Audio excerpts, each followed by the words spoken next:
ছেলে, তুমি আমার রুমে কি করছো? এক্ষুনি আমার রুম থেকে বেরিয়ে যাও বলছি। আপনার সমস্যাটা কি বলবেন আমাকে একটু প্লিজ? নিজের স্বামীর সঙ্গে কিভাবে কথা বলতে হয় জানেন না? সভ্যতা, ভদ্রতা কি লোপ পেয়েছে আপনার মাঝে? স্বামী মাই ফুট। আমি তোমাকে কখনো নিজের স্বামী হিসেবে মেনে নেব না। সো জেগে জেগে এসব অবান্তর স্বপ্ন দেখা বন্ধ করো। আজব! জেগে জেগে স্বপ্ন দেখতে যাব কিসের জন্য? যেটা বাস্তব আমি সেটাই বলেছি।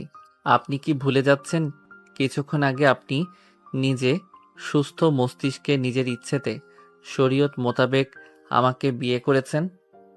শোনো, একদম বেশি কথা বলবা না। পিচ্ছি পিচ্ছির মতো থাকবা। আর রইলো বাকি বিয়ের কথা। সেটা কেন, কোন পরিস্থিতিতে, কিভাবে হয়েছে সেটাও নিশ্চয়ই তোমার মনে আছে। আমি অত কিছু জানি না। যেভাবেই হোক বা যে পরিস্থিতিতেই হোক না কেন, বিয়েটা তো হয়েছে। আর আপনি মানেন বা না মানেন, তাতে আমার বা আশেপাশের কারোর কিচ্ছু আসবে যাবে না। ধর্মীয় মোতাবেক এবং আইনত এখন আপনি আমার স্ত্রী। তাই শুধু আপনার রুম কেন, পুরো আপনার উপরে আমার অধিকার বিরাজ করছে। অধিকার? কিসের অধিকার? ভুলে যেও না, আমি কিন্তু বয়সে তোমার বড়। আর সব থেকে বড় কথা, যেখানে আমি এই বিয়েটাই মানি না সেখানে তোমাকে নিজের স্বামী হিসেবে মেনে নেওয়া তো অসম্ভব। শুধুমাত্র নিজের বাবার পাগলামির শিকার হয়ে আমাকে তোমার মতো একটা পিচ্চিকে বিয়ে করা লাগছে। কিন্তু আমি কখনোই তোমাকে নিজের স্বামী হিসেবে মেনে নিব না। আর নিজেকে স্বামী বলে স্বামীর অধিকারের দাবি নিয়ে দুঃস্বপ্নও কখনো আমার কাছে এসো না। তাহলে আমার থেকে খারাপ আর কেউ হবে না। অহনার এমন অবান্তর কথা শুনে আরিয়ান বেশ বিরক্ত হয়, কিন্তু তারপরও কিচ্ছু বলে না। দেখো, তোমার সাথে এখন বেশি কথা বলতে আমার ভালো লাগছে না। তাই ভদ্র ছেলের মতো যেইভাবে আমার রুমে এসেছিলে ঠিক সেইভাবেই রুম থেকে বেরিয়ে যাও। আমার এখন ঘুমের প্রয়োজন, মস্তিষ্ক পুরো বিধ্বস্ত হয়ে আছে আমার। সম্ভব নয়। দেখুন, আপনি যেমন পরিস্থিতির শিকার হয়ে বিয়েটি করেছেন, আমাকেও পরিস্থিতির শিকার হয়ে বিয়েটা করতে হয়েছে। এবং আপনি যেমন আপনার বাবাকে বাঁচানোর জন্য ইচ্ছে না থাকা সত্ত্বেও আমাকে বিয়ে করেছেন, ঠিক তেমনিভাবে আমাকেও আমার বাবা মায়ের জন্য আপনার মতো একজন বদমেজাজি মেয়ের সঙ্গে রুম শেয়ার করতে হবে। এখন আপনার কথা মতো যদি আমি রুম থেকে বেরিয়ে যাই, তাহলে আশেপাশের লোকে বিভিন্ন রকমের কথা বলবে, যা আমার বাবা মায়ের কানে গেলে তারা কষ্ট পাবে। এটা ভেবে যে আমি তাদের কথা রাখতে গিয়ে হয়তো তোমার মতো একটা মেয়েকে বিয়ে করে নিজের জীবনটা নষ্ট করে দিলাম। তাদের একটা ভুল ডিসিশনের জন্য যে আমার সারাটা জীবন নষ্ট হয়ে গেল, এটা যদি কোনোভাবে তারা বুঝতে পারে, তাহলে তারা কখনোই সহজভাবে মেনে নিতে পারবে না। আর এটা আমি কখনোই চাই না কোনো কিছুর জন্য আমার বাবা মা কষ্ট পাক। আরিয়ান অহনাকে আর কোনো কথা বলার সুযোগ না দিয়ে অহনাকে পাশ কাটিয়ে ঘরের একপাশে রাখা সোফায় গিয়ে বসে পড়ে। অহনা আরিয়ানের এমন কাট গলায় উত্তর শুনে আর কিছুই বলতে পারে না, কিন্তু তার চোখে মুখে বিরক্তি আর রাগের ছাপ স্পষ্ট। সে এক প্রকার রাগে কটমট করতে করতে কাবার থেকে কাপড় বের করে ফ্রেশ হতে ওয়াশরুমে যায়। অহনা পুরো পরিস্থিতির উপরে এতটা পরিমাণে বিরক্ত ছিল যে ওয়াশরুমে যাওয়ার সঙ্গে সঙ্গে দরজাটা এত জোরে লাগাই যেন আর একটু হলেই দরজাটা ভেঙে যাবে। অহনা ফ্রেশ হয়ে এসে দেখে আরিয়ান অহনার বিছানায় বিপরীতমুখী হয়ে ঘুমিয়ে গেছে। তাই অহনাও আর কিছু না বলে নিজের বিছানায় গিয়ে শুয়ে পড়ে। অহনা, এই অহনা। ভাইয়া, আর একটু ঘুমাই না প্লিজ। জি না ম্যাম, আর একটুও না। আপনি কি ভুলে গিয়েছেন যে আপনার বিয়ে হয়ে গেছে? আজকে আপনাকে শ্বশুরবাড়ি যেতে হবে। অহনার ভাইয়ের কথা শুনে ধপ করে অহনার চোখ খুলে যায়। সে লাফ দিয়ে বিছানায় বসে। ভাইয়া প্লিজ, তুমি বাবাকে একটু বোঝাও না, আমি কখনোই ওই ছেলের সঙ্গে সুখে থাকতে পারবো না। তোমরা কেন বুঝতে চাইছো না বলো তো? আমি তো অন্য কাউকে ভালোবাসি, তোমরা কিভাবে পারলে ওই পিচ্চি ছেলেটার সঙ্গে আমাকে বিয়ে দিয়ে দিতে? অহনা, ভুলে যেও না, আরিয়ান কিন্তু এখন তোমার স্বামী। তাই তুমি ওর সম্পর্কে এভাবে বলতে পারো না। আর তাছাড়া তুমি এখন বিবাহিত, এরপরেও কিভাবে নিজের মুখে অন্য একটা ছেলেকে ভালোবাসার কথা বলতে পারো, যে ছেলে কিনা তোমার ভালোবাসার মূল্য দিতে জানে না? আর তাছাড়া আরিয়ান কিন্তু অনেক ভালো একটা ছেলে, ও তোমাকে অনেক সুখে রাখবে। কিন্তু ভাইয়া, আমার থেকে বয়সে ছোট একটা ছেলের সঙ্গে কিভাবে আমি নিজেকে মানিয়ে নিব বলতে পারো? ও বয়সে তোমার থেকে ছোট হতে পারে, কিন্তু ভদ্রতা, সভ্যতা আর বুদ্ধিতে তোমার থেকে অনেক এগিয়ে। আর তাছাড়া বোন, আমার আরিয়ান সত্যি অনেক ভালো একটা ছেলে, তোমাকে অনেক সুখে রাখতে পারবে, দেখে নিও। তুমি তো বলবেই সে তোমার শালা বাবু। সে আমার শালা হওয়ার আগেই তুমি আমার বোন। যাক, এখন ফ্রেশ হয়ে নিচে এসো, সবাই তোমার অপেক্ষায়। আমি নিশ্চয়ই তোমার ভবিষ্যৎ নিয়ে ছেলে খেলা করব না।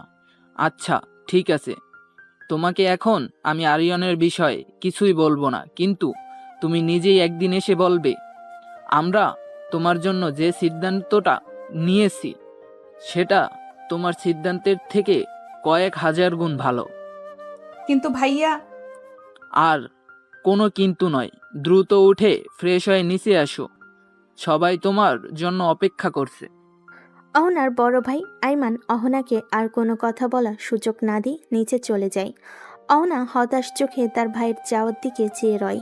অহনা ফ্রেশ হয়ে নিচে এসে দেখে তার বাবা, ভাই আরিয়ান এবং তার বাবা মায়ের সঙ্গে কথা বলছে। মাঝে মাঝে মৃদু হাসির শব্দ পাওয়া যাচ্ছে সেখান থেকে। অহনা এক পলক তার বাবার দিকে দেখে আর মনে মনে ভাবে, মানুষটা কি সুন্দর এমন হাস্যোজ্জ্বল চেহারা নিয়ে বসে আছে, কিন্তু এই মানুষটি গতকাল কি ভয়ঙ্করভাবে তার জীবনটি পরিবর্তন করে দিয়েছে। অহনা একটা দীর্ঘশ্বাস ফেলে রান্নাঘরের দিকে এগিয়ে যায়। সেখান থেকে টুকটাক আওয়াজ আসতেছে। তার মা এবং ভাবি সেখানে রান্নার কাজ করছে। এখন তোমার ওঠার সময় হলো? তুমি কি ভুলে যাচ্ছ? এখন তুমি শুধু এ বাড়ির মেয়ে নও, সাথে অন্য বাড়ির বউ। আমি কি হতে চেয়েছি একবারও কি সেই কোন বাড়ির বউ? তোমরাই তো জোর করে আমাকে কোন এক বাড়ির বউ করেছো। অহনা, এবার কিন্তু বেশি বাড়াবাড়ি করছো তুমি। বাড়াবাড়ি আমি করছি? আমু, বাড়াবাড়ি তো তোমরা করছো আমার সাথে। অহনা, তুমি আহ আম্মু, ছেড়ে দিন না, ও তো ছোট মানুষ, কি বলতে কি বলে ফেলেছে। আপনিও তো তার সঙ্গে ছোটদের মতো আচরণ করছেন। আর তাছাড়া আমাদের অহনা কি বাইরে কোথাও যাচ্ছে নাকি? ও তো নিজের এক বাড়ি ছেড়ে আরেক বাড়ি যাচ্ছে। আমার আম্মু তো আগে থেকে অহনাকে অনেক ভালোবাসে, তুমি চিন্তা করো না। তুমি যেমন আমার আম্মুর মেয়েকে নিজের মেয়ের মতো আগলে রেখেছো, ঠিক তেমনই আমার আম্মু দেখো তোমার মেয়েকে কোনো অযত্ন হতে দেবে না। না মা, আমি জানি ও বাড়িতে ওর কোনো অযত্ন হবে না, কিন্তু ওর মধ্যে দিন দিন অভদ্রতা স্বভাব লোপ পাচ্ছে। ছেড়ে দিন আম্মু, ও ছোট মানুষ, কিছুদিন যেতে দিন, ও নিজেই ঠিক হয়ে যাবে। অহনা, তুমি বসার ঘরে যাও, সবাই সেখানে আছে, তাদের সঙ্গে কথা বলো। আমরা এক্ষুনি খাবার দিচ্ছি, তারপর আবার আমাদের বেরোতে হবে। বেরোতে হবে মানে? ও মা, এক রাতেই ভুলে গেলে? গতকাল যে তোমার আমার ভাইটির সঙ্গে বিয়ে হলো, তো আমাদের বাড়ি যেতে হবে না? তোমাকে তো তোমার সংসারটা বুঝে নিতে হবে। বাবা মা আর কয়দিন থাকবে বলো? আমি কোথাও যাব না। আর তাছাড়া ভাবি, বাবা মা না হয় অবুঝ, কিন্তু তুমি কিভাবে তোমারও ইচ্ছে ভাইয়ার সঙ্গে আমার বিয়েটা সমর্থন করছো? তুমি কি ভুলে যাচ্ছ তোমার ভাইয়া আমার কতটা জুনিয়র? আমি কিছুই ভুলি নাই অহনা। আরিয়ান যেমন আমার ভাই, তেমনি তুমিও আমার বোন। তাই তখন সেই পরিস্থিতিতে আমাদের যা ঠিক মনে হয়েছে আমরা সেটাই করেছি।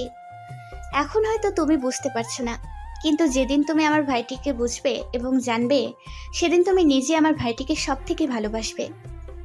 কাল্পনিক ভাবনা। সকলে বসে সকালের নাস্তা করছিল। এমন সময় অহনার বাবা একটু নরম সুরে আরিয়ানের বাবাকে বলল, ভাই সাহেব, মেয়েটা আমার একটু অবুঝ, কিন্তু মনটা অনেক ভালো। আপনারা তো ওকে চেনেন, ও কেমন, তাই যদি একটু ভুল করে থাকে নিজের মেয়ে মনে করে ক্ষমা করে দিবেন। ভাই সাহেব, এটা আপনি কেমন কথা বলছেন? অহনা মামনি কি করে আমার মেয়ে নয়? চিন্তা করবেন না আপনি। আপনি যেমন আপনার বাগিচার ফুলকে যত্ন করে আগলে রেখেছেন, বিশ্বাস রাখতে পারেন আপনার বাগিচার ফুলের কোনো অযত্ন আমি হতে দেব না। আমি জানি ভাই সাহেব, এবং আপনাদের প্রতি আমার পূর্ণ আস্থা আছে। আর তাছাড়া আরিয়ান বাবা তো লাখে একটা। আরিয়ান বাবা যদি অহনার বয়সে ছোট না হতো, তাহলে অনেক আগেই আমি আমার মেয়ের জন্য আপনার ছেলেকে চাইতাম। কিন্তু যেহেতু অহনা মা আরিয়ান বাবার বয়সে বড়, সেহেতু যদি আমি এমন প্রস্তাব করতাম, যদি আপনার কিছু মনে করতেন, সেজন্য আর সাহস হয়ে ওঠেনি বলার।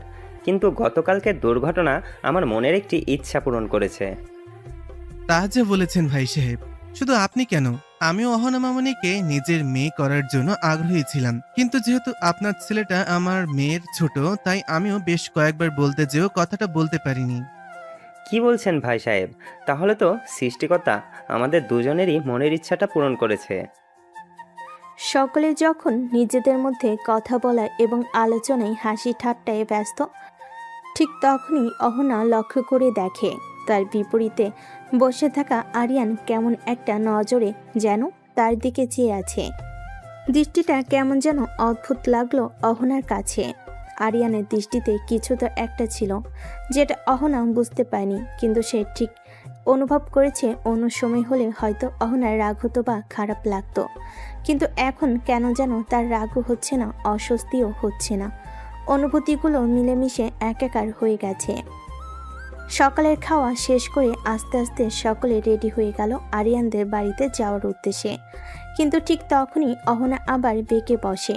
সে গুটি গুটি পায়ে তার বাবার সামনে এগিয়ে যায় এবং তার বাবার হাত ধরে কাতর গলায় বলল, বাবা, তুমি যা চেয়েছিলে তাই তো হয়েছে। আমি তো ওকে বিয়ে করেছি, কিন্তু আমি এখনো বাড়িতে যেতে চাই না। দয়া করে তুমি আর অমত করো না। আমি আমার মাস্টার্স পরীক্ষাটা এখান থেকে দিতে চাই, প্লিজ বাবা। তুমি যখন জোনায়েদকে বিয়ে করতে চেয়েছিলে তখন কি ভেবেছিলে তোমার মাস্টার্স পরীক্ষাটা শেষ হওয়ার পরে তোমার বিয়েটা করা উচিত ছিল? কিন্তু না, তখন তো তুমি বলেছিলে যেহেতু তুমি আর জুনায়েদ একই ইউনিভার্সিটির স্টুডেন্ট, সেহেতু তোমার বিয়ের পরে একসাথে ইউনিভার্সিটিতে যাতায়াত করতে পারবে। তাহলে জুনায়েদ যখন তোমাকে ঠকালো এবং তোমার আরিয়ানের সঙ্গে বিয়ে হলো, এখন কেন তুমি বলছো তুমি শ্বশুরবাড়ি না গিয়ে এখানে থেকে মাস্টার্স শেষ করতে চাও? ভুলে যেও না হোনা, আরিয়ানও কিন্তু তোমার ইউনিভার্সিটির স্টুডেন্ট। তাহলে তুমি সেখানে থেকে আরিয়ানের সাথে কেন ইউনিভার্সিটিতে যাতায়াত করতে পারবে না? কিন্তু বাবা, আমি আর জুনায়েদ সহপাঠী ছিলাম, সেহেতু আমাদের সম্পর্কটা লোকসমাজে ঠিক ছিল। কিন্তু তুমি জানো আরিয়ান 1 নয় 2 নয়, পুরো 3 বছরের জুনিয়র। আমি কিভাবে আরিয়ানকে আমার বন্ধু বান্ধবের সঙ্গে নিজের স্বামী বলে পরিচয় দিব? তুমি কি একবারও ভেবে দেখেছো তখন সকলে আমাদের কি নজরে দেখবে? দেখো মামুনি, স্বামী স্ত্রীর সম্পর্কটা হচ্ছে পবিত্র, এটা আল্লাহর তরফ থেকে তৈরি, সেহেতু তুমি আল্লাহর সৃষ্টিকে কিভাবে চক্ষুকটু বলতে পারো? তোমার আর আরিয়ানের সম্পর্কটা যদি অবৈধ হতো তাহলে নিশ্চয়ই সৃষ্টিকর্তা তোমাদেরকে একসাথেই বেঁধে দিত না। তোমার বাবা একদমই ঠিক বলেছে মামনি। আল্লাহর নির্দেশনাকে কখনো ছোট করে দেখবে না। তিনি নিশ্চয়ই উত্তম পরিকল্পনাকারী। তার পরিকল্পনা উত্তমের জন্যই তোমাকে আর আরিয়ানকে তিনি এক সুতোয় বেঁধে দিয়েছেন। এখন সেই সুতোকে আরও প্রগাঢ় এবং মজবুত করার দায়িত্ব তোমাদের দুজনের। আর আশা করছি আমাদের ওখানে তোমাদের কোনো অসুবিধা হবে না। তুমিও তো আমার আরেকটা মেয়ে, অন্য সময় তো আমাকে ছেড়ে থাকতেই পারতে না, এখন শাশুড়ি বলে কি পর করে দিচ্ছ নাকি? অহনা এক চিলতে ফিসেল হেসে আরিয়ানের আম্মুকে হালকা জড়িয়ে ধরে বলল, পর আমি তোমাকে নয়, তুমি আমাকে করে দিচ্ছ আন্টি। তুমি তো আমাকে কখনো তুমি সম্বোধন করনি, তাহলে আজ কেন করতেছো? আমি তোমার বৌমা হই বলে এই সম্পর্ক তোমাকে আমার থেকে আলাদা করে দিবে? সে সম্পর্ক ভার বইব কিভাবে বলো তো? কেউ কাউকে পর করিনি। এখন তো মনে হচ্ছে আমি সকলের পর হয়ে গেছি। মামির সম্পর্ক আরো গাঢ় হয়েছে। এদিকে যে বাবাও দাঁড়িয়েছে, বাবাকে সবাই ভুলে গেছে। মেয়ে, তুমি সকলকে নিজের করলে, তবে আমাকে কেন দূরে ঠেলে দিলে? তোমাকে তো আমার আগে পৃথিবীতে আমি আসতে বলিনি, তাহলে কেন তুমি এলে? আর এলেই যখন, তবে কেন তুমি আমার মনে জায়গা করে নিলে? যখন জায়গা করে নিলে তাহলে কেন এভাবে বিরহের ব্যথা দিচ্ছ বুকে? অহনার বাবা এবং আরিয়ানের বাবা দেশের নামকরা বিজনেসম্যানদের মধ্যে একজন। তাদের ব্যবসায়ী পণ্যের সক্ষতা সারা বিশ্বে ছড়িয়ে রয়েছে। দুজনে ব্যবসায়ী হওয়ায় তাদের মধ্যে খুব ভালো বন্ধুত্বের সম্পর্কর সাথে প্রতিদ্বন্দ্বিতাও ছিল বটে। মাঝে মাঝে দুজনে যখন কোনো বিজনেস মিটিংয়ে অ্যাটেন্ড করতেন, সেখান থেকে তাদের ভালো পরিচিতি বা নিজেদের মধ্যে ভালো সম্পর্ক। মাঝে মাঝে দুজনে যখন পরিবার নিয়ে কোনো ব্যবসায়ী পার্টি বা অনুষ্ঠানে যেতেন, সেখানে অহনার বড় ভাই আইমান এবং আরিয়ানের বড় বোন আরিয়ার পরিচয় হয়। পরিচয় পাশাপাশি তারা জানতে পারে তারা দুজন একই ইউনিভার্সিটির ভিন্ন দুই ডিপার্টমেন্টের স্টুডেন্ট। এজন্য নিজেদের মধ্যে পরিচয় না থাকলেও বাবার সূত্রে তাদের মধ্যে ভালো পরিচিতি গড়ে ওঠে এবং আস্তে আস্তে এই পরিচিতি এবং বন্ধুত্ব প্রেমের সম্পর্কে সূত্রপাত করে। দুই পরিবার এই বিষয়টি জানতে পারে এবং তখন তারা হাসি মুখে বিষয়টি মেনে নেয় এবং তাদের সম্মতিতেই দুজনের বিয়ে দেয়। তারপর থেকে আরিয়ানের ও বোনের শ্বশুরবাড়িতে ঘন ঘনই আসা হতো, কারণ আরিয়ান ছোট কিন্তু সে তার আপুকে অনেক ভালোবাসতো। এজন্য আপুর সাথে হঠাৎ দূরত্ব সে মেনে নিতে পারে নাই, মন খারাপ করে থাকতো। এজন্য সে বারবার তার আপুর কাছে চলে আসতো এবং আরিয়াও তার ছোট ভাইকে আরিয়ানকে ভীষণ পছন্দ করত। তাই ভাই বোনের এই মিলন বন্ধন যেন মধুর। আরিয়ান যখন আরিয়ার বাড়িতে আসতো তখন অহনার সাথে তার দেখা হতো, কিন্তু তাদের মধ্যে তেমন খুব একটা ভালো সম্পর্ক কখনোই ছিল না। দুজনেই যেন দুই মেরুর। আরিয়ান যেমন শান্তশিষ্ট, অহনা ঠিক ততটাই ডানপিটে এবং দুষ্টু প্রকৃতি ছিল। সে সবসময় আরিয়ানকে বিরক্ত করত, পিচ্ছি পিচ্ছি বলে রাগানোর চেষ্টা করত, কিন্তু সে বারবার আরিয়ান কখনোই তার উস্কানিতে গা ভাসায়নি। সে সবসময় শান্ত এবং নীরব চোখে তা উপেক্ষা করত। অহনা চাইতো আরিয়ানকে বিরক্ত করতে, কিন্তু আরিয়ান বিরক্ত না হয়ে শান্ত থাকতো। এজন্য একসময় অহনা আরিয়ানকে বিরক্ত করা বন্ধ করে দেয়। যখন আরিয়ানকে বিরক্ত করা বন্ধ করে দেয় তখন আরিয়ানের বেশ খারাপ লাগতো। কেন যেন না তার অহনার শূন্যতা কাজ করত। অহনার বিরক্ত করাটা তার মধ্যে ভালো লাগাতো, কিন্তু সে কখনো প্রকাশ করত না। যখন আরিয়ান আস্তে আস্তে বড় হলো তখন সে আরিয়ার বাড়িতে যাওয়া কমে আসলো দিন দিন। দিন দিন আরিয়ান যেন কেমন বদলে যাচ্ছিল। সে এখন আর আগের মতো কারোর সঙ্গে ঠিকঠাক কথা বলে না, বাইরে যায় না, সবসময় চুপচাপ থাকে, যেন নিজের মধ্যে বন্দী হয়ে গেছে। বারবার শুধু অহনাকে দেখতে ইচ্ছে করে, তার ছোট ছোট দুষ্টামিগুলো দেখতে মন চাই, কিন্তু এখন সে সেসব থেকে বঞ্চিত। একসময় আরিয়ান বুঝতে পারে অহনাকে ছাড়া সে বাঁচতে পারবে না। ওর হাসি, ওর রাগ, ওর উপস্থিতি সব কিছু তার ভালো থাকার জন্য দরকার, কিন্তু অহনা কি কখনো একবারও তাকিয়ে দেখেছে তার দিকে? আরিয়ানের জানা নেই। অহনা মাঝে মাঝে আরিয়ানদের বাড়িতে যেত। ওর সঙ্গে আরিয়ানের বাবা মায়ের সম্পর্কটা ছিল ভীষণ ভালো। ওদের সঙ্গে গল্প করতো, হাসতো, রান্নাঘরে বসে চা খেত। দেখলে মনে হতো এ মেয়ে যেন বাইরে কেউ নয়, এই বাড়িরই একজন। আরিয়ান দূর থেকে সব কিছু দেখতো, হাসতো, চুপি চুপি ভাবতো ও যদি জানতো আমি ওকেই নিজের মনে কত গভীরে রেখেছি। অহনা ওর বাবা মায়ের সঙ্গে মিলেমিশে থাকা দেখে আরিয়ান প্রশান্তি পেত, কারণ তার কাছে ওটাই ছিল শান্তির চিহ্ন। অহনা যেন সত্যি তার জীবনের অংশ হয়ে উঠেছে। আরিয়ান, কি এত আকাশ কুসুম ভাবছিস তুই? তোকে কতক্ষণ ধরে রাখছি, কানেই যাচ্ছে না? গাড়িতে বসে চিন্তার জগতে হারিয়েছিল আরিয়ান।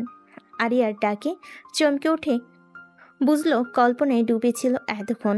চারপাশে কি হচ্ছে তার কোনো খেয়ালই ছিল না। না, কিছু না আপু, এমনি একটু ক্লান্ত লাগছিল। সত্যি করে বল তো ভাই, কেউ কি কিছু বলেছে তোকে? না তো, হঠাৎ এমন করে জিজ্ঞেস করছিস কেন? জানি না, তবে শোন, অহনা যতই রাগী হোক না কেন, তার মনটা ভীষণ নরম। যদি একবার কাউকে মনে জায়গা দেয় তাহলে সে জায়গা সারা জীবনের জন্য বন্দী হয়ে যায়। হয়তো এখন তোকে সে বুঝতে পারছে না, তোকে ঠান্ডা ব্যবহার করছে, কিন্তু ভাই একটু ধৈর্য ধর। ওরও সময় দরকার তোকে বোঝায়, কারণ যার সঙ্গে জীবনের স্বপ্ন দেখেছিল হঠাৎ অন্য কাউকে মেনে নেওয়া তো সহজ নয়। তুই ওকে সময় দে, আমি জানি আমার ভাই পারবে ভালোবাসা দিয়ে ওর মন জয় করে নিতে। চিন্তা করিস না আপু, আমি আমার সর্বোচ্চ চেষ্টা করব ওকে নিজের করে নিতে। আরিয়ান আর অহনার বিয়েটা হুট করেই হয়ে গিয়েছিল, তাই দুই পরিবারই পুরোপুরি প্রস্তুত ছিল না। আজ সকাল সকাল তারা রওনা হয়েছে আরিয়ানদের বাড়ির পথে। দুইটা গাড়ি, প্রথমটাই অহনার শ্বশুর শাশুড়ি আর দ্বিতীয়টাই অহনা, আইমান, আরিয়ান আর আরিয়া। আইমান গাড়ি চালাচ্ছে, পাশে আরিয়া, পেছনে ছিটে পাশাপাশি বসে আছে অহনা আর আরিয়ান। অহনা জানালা দিয়ে বাইরে তাকিয়ে, চোখে এক অদ্ভুত শান্ত ভাব। হালকা বাতাসে তার চুলগুলো উঠছে, মুখে একরাশ সরল মায়া, যেটা দেখে বহুবার আরিয়ান হার মেনেছে মনে মনে। আরিয়ান তাকিয়ে থাকে চুপচাপ গভীরভাবে। ভাবতে ভাবতে সে এতটাই হারিয়ে যায় যে আরিয়ার ডাকও কানে আসে না। হঠাৎ আরিয়া তাকে তার ধ্যান ভাঙিয়ে এবং সে আশেপাশে তাকিয়ে দেখে অহনা এতক্ষণ তার আর আরিয়ানের কথা শুনে আরিয়ানের দিকে শান্ত দৃষ্টিতে তাকায়। হঠাৎ অহনার এমন শামিত সরল দৃষ্টিতে আরিয়ান কিছুটা অবাক হয়। এরপরে পুরো রাস্তা আরিয়া এবং আইমান নিজেদের মধ্যে টুকটাক কথা বলেছে, কিন্তু আরিয়ান এবং অহনা একটি কথাও কেউ বলেনি। সকলে আরিয়ানদের বাসে আসার পর ভালোভাবে বাড়িতে গুছিয়ে আরিয়া এবং আইমান ফিরে আসে। সব কাজকাম সেরে রাতে খাবার খেয়ে যখন সবাই সবার রুমে ঘুমাতে যায় তখন বাদে আরেক বিপত্তি। এই পিচ্ছি, তুমি যে বিছানায় ঘুমাতে যাচ্ছ তাহলে আমি ঘুমাবো কোথায়? আরে কি আজব, আপনি কোথায় ঘুমাবেন আমি কি জানি। দেখো, আমি কখনো তোমার সঙ্গে বেড শেয়ার করতে পারবো না। দেখুন, আমি বিছানা ছাড়া ঘুমাতে পারি না, এজন্য গত রাতে ঠিক মতো ঘুমাতে পারিনি, যার জন্য এখন পর্যন্ত মাথা ব্যথা করছে।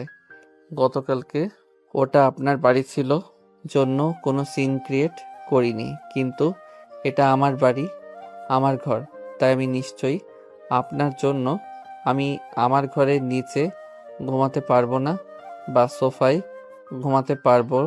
তার মানে তুমি আমাকে বিছানায় ঘুমাতে দিবে না? যদি আপনার অসুবিধা হয় তাহলে আপনি সোফায় ঘুমাতে পারেন।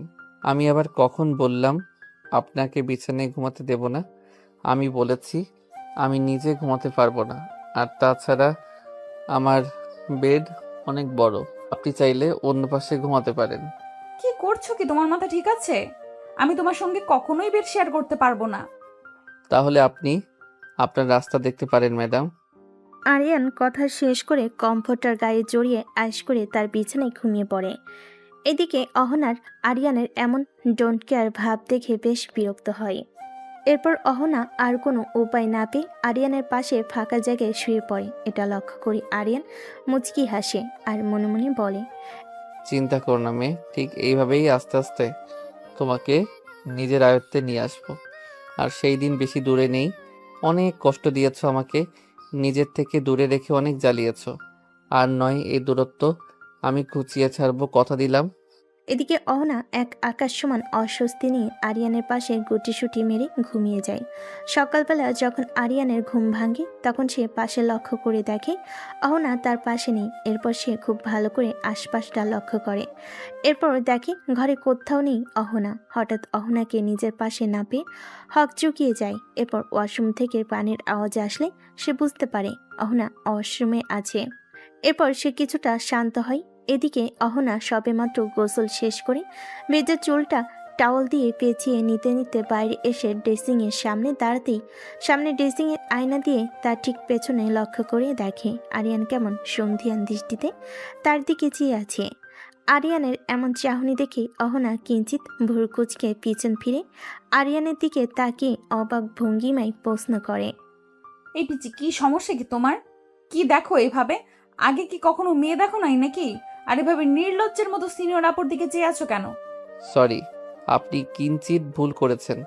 সিনিয়র আপু নয়, আমি আমার সিনিয়র বউয়ের দিকে চেয়ে আছি। একদম বাজে কথা বলবে না বলে দিলাম। সে না হয় বললাম না, কিন্তু আপনি আমাকে একটা কথা বলুন তো।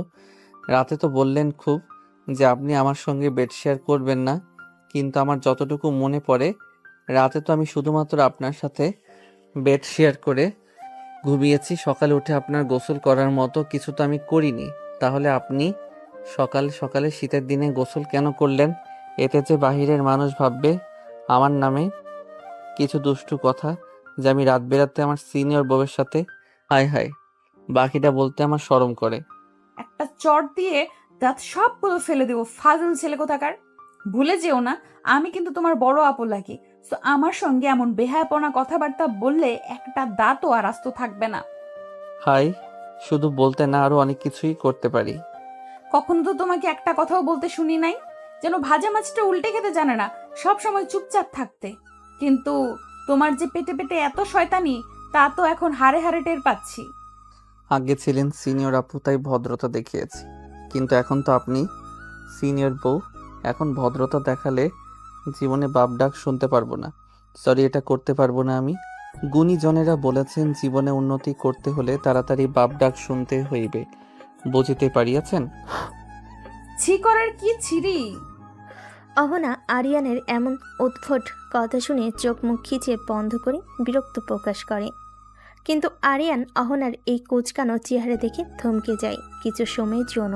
তার কল্পনার নারী তার সামনে এমন স্নিগ্ধ রূপে এই বিষয়টা যেন আরিয়ানকে এক বিশাল ঘোরে নিয়ে যাওয়ার জন্য যথেষ্ট। অহনার ভেজা চুল থেকে ঝরতে থাকা মুক্ত দানার মতো পানির ফোঁটা কপাল বেয়ে বুক বারবার নেমে আসছিল।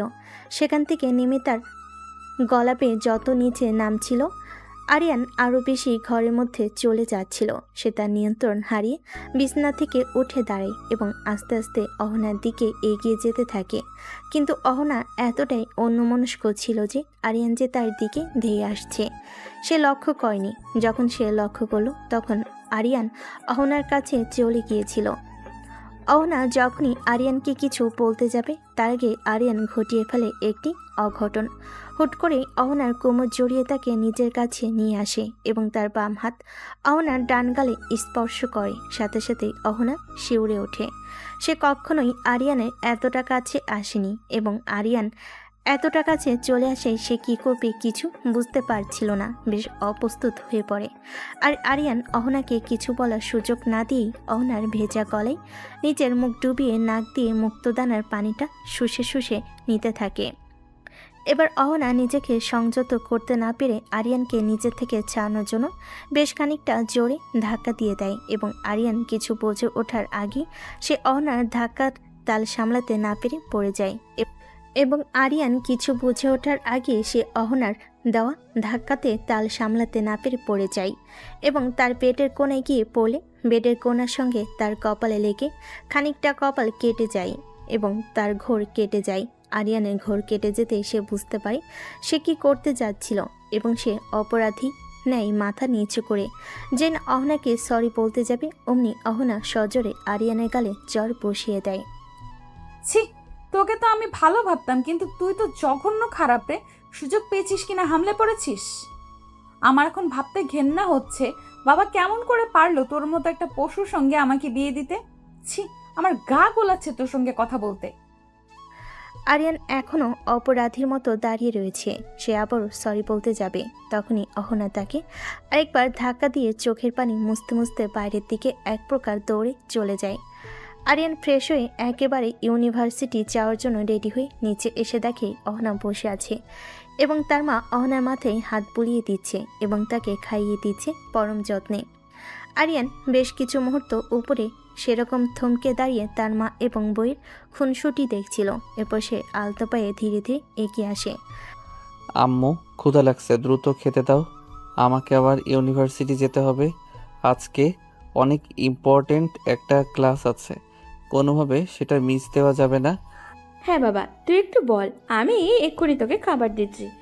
আরিয়ান একটি চেয়ার টেনে বসতে বসতেই এক পলক অহনার দিকে তাকায়। অহনার দিকে দেখে সে এখনও নিচের দিকে তাকিয়ে আছে, একবারও আরিয়ানের দিকে তাকাচ্ছে না পর্যন্ত। আরিয়ান যে একটা মানুষ তার পাশে বসেছে এবং তাকে পর্যবেক্ষণ করছে, সেদিকে অহনার কোনো নজরই নেই। এই নে বাবা, তোর সকালের খাবার। আম্মু, তুমি জানো না তোমার হাতের খাবার না খেলে আমার খাওয়া শেষ হয় না। বাড়িতে নতুন একজন আসতে না আসতেই তুমি আমাকে ভুলে গেছো, আমাকে পর করে দিচ্ছ।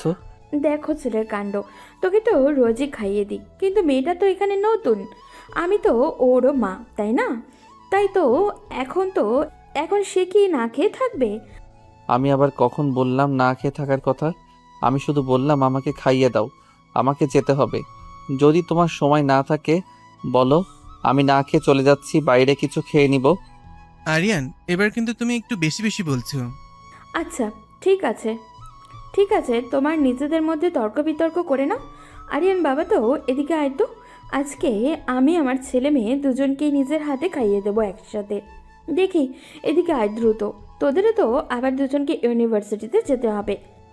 আরিয়ান, তুমি আজকে অহনা মামনিকে ইউনিভার্সিটিতে নিয়ে যাবে এবং ক্লাস শেষ হলে ওকে সহি সালামতে বাড়িতে নিয়ে আসার দায়িত্ব তোমার। ঠিক আছে আব্বু।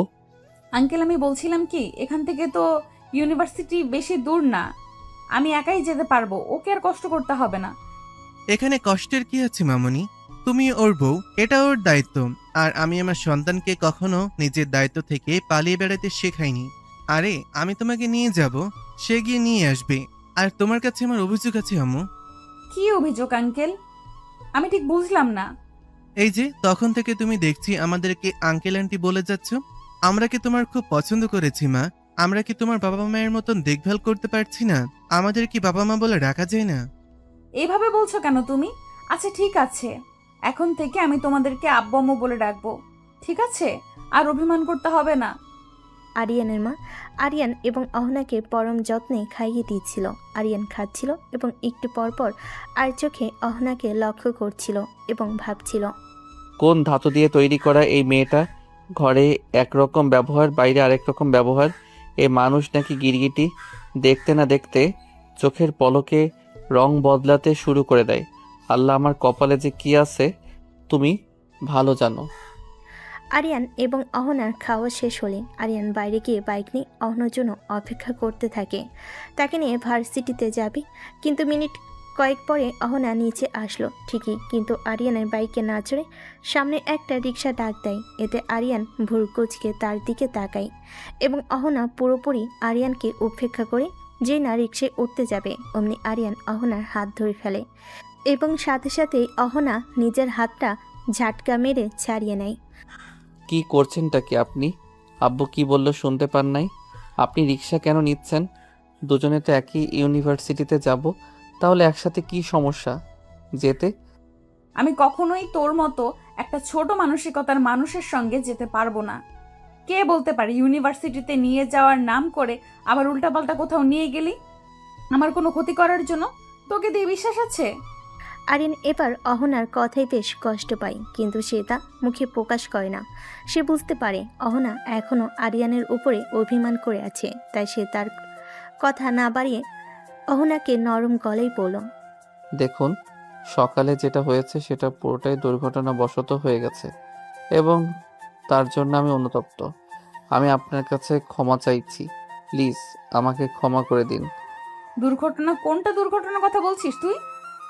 দেখুন, কখন কি কিভাবে কেন হয়েছে সেটা এখন বোঝার মতো পরিস্থিতিতে আপনি নেই এবং আমি আপনাকে বোঝানো আপনি সেটা বুঝবেন না, তাই আমি আপনাকে জোর করব না। শুধু এইটুকুই বলবো, যা হয়েছে সেটা সত্যি আমি উদ্দেশ্যপ্রবণ হয়ে করিনি, ভুলবশত হয়ে গেছে। তার জন্য আমি ভীষণ দুঃখিত এবং আমি আপনাকে কথা দিচ্ছি এমন ভুল আর দ্বিতীয়বার হবে না। তোকে বিশ্বাস করব কিভাবে? কিছুই করার নেই, আপনাকে বিশ্বাস করতে হবে। এরপর অনেক বুঝিয়ে আরিয়ান অহনাকে নিয়ে ইউনিভার্সিটিতে যায়। তারা যখন ইউনিভার্সিটির গেট দিয়ে প্রবেশ করছিল তখন সবাই কেমন যেন অদ্ভুত দৃষ্টিতে তাদের দিকে তাকিয়েছিল। বিষয়টা অহনা লক্ষ্য করে, বেশ অপ্রস্তুত এবং বিব্রত হয়। আরিয়ানের এতে কোনো মাথা ব্যথা নেই, সে তো তার প্রেয়সীকে নিয়ে এসেছে এবং এতে লোকে কে কি ভাবলো তাতে তার কিছু যায় আসে না। এরপর আরিয়ান অহনাকে অহনার ডিপার্টমেন্টের কাছে নামিয়ে দিয়ে অহনাকে ছুটির পরে তার জন্য অপেক্ষা করতে বলে সে তার ডিপার্টমেন্টের দিকে চলে যায়। এদিকে আরিয়ানকে নিয়ে ইউনিভার্সিটিতে প্রবেশ করতে দেখে আরিয়ানের বন্ধুমহল বেশ অবাক এবং সন্দিহান নজরে তার দিকে তাকিয়েছিল। আরিয়ান যখন দেয়ার ইজে গাড়ি পার্ক করে তার বন্ধু মহলের দিকে এগিয়ে আসছিল, তখন তারা খুব উৎসাহ নিয়ে বলে উঠল, কি মামা, কি চলছে এসব? হ্যাঁ, রহস্যের গন্ধ পাচ্ছি যে। আরে না মামা, কি যে বলিস না। তোরা চলবো কেন রে? দৌড়াচ্ছে তো যে। আরিয়ান কথাগুলো মজার ছলে বলল। আরিয়ানের প্রিয় বন্ধু ইমন এখনও প্রচুর সন্দেহ নিয়ে আরিয়ানের দিকে তাকিয়ে আছে। এরপর তারা নিজেদের ক্লাসের দিকে অগ্রসর হয়, কারণ দূর থেকে তারা তাদের লেকচারালকে আসতে দেখছিল তাদের ক্লাসের দিকে। এদিকে অহনাকে যখন আরিয়ান নামিয়ে দিয়ে যায় তখন তার বন্ধু বান্ধবীরা দেখে এগিয়ে আসে এবং তাকে প্রশ্ন করে, কিরে অহনা, এতদিন কোথায় গিয়েছিলে? আরে হিরোটা কে যে এমন ডেশিং একটা পার্সোনালিটি নিয়ে তোকে নিয়ে এলো? সামথিং তাই না? কি চলছে কি তাই বল। আর জুনায়েদ ভাইয়া কই, সে কি দেখেছে তুই অন্য এক ছেলের সঙ্গে এত ক্লোজলি বসে ইউনিভার্সিটি আসছিস?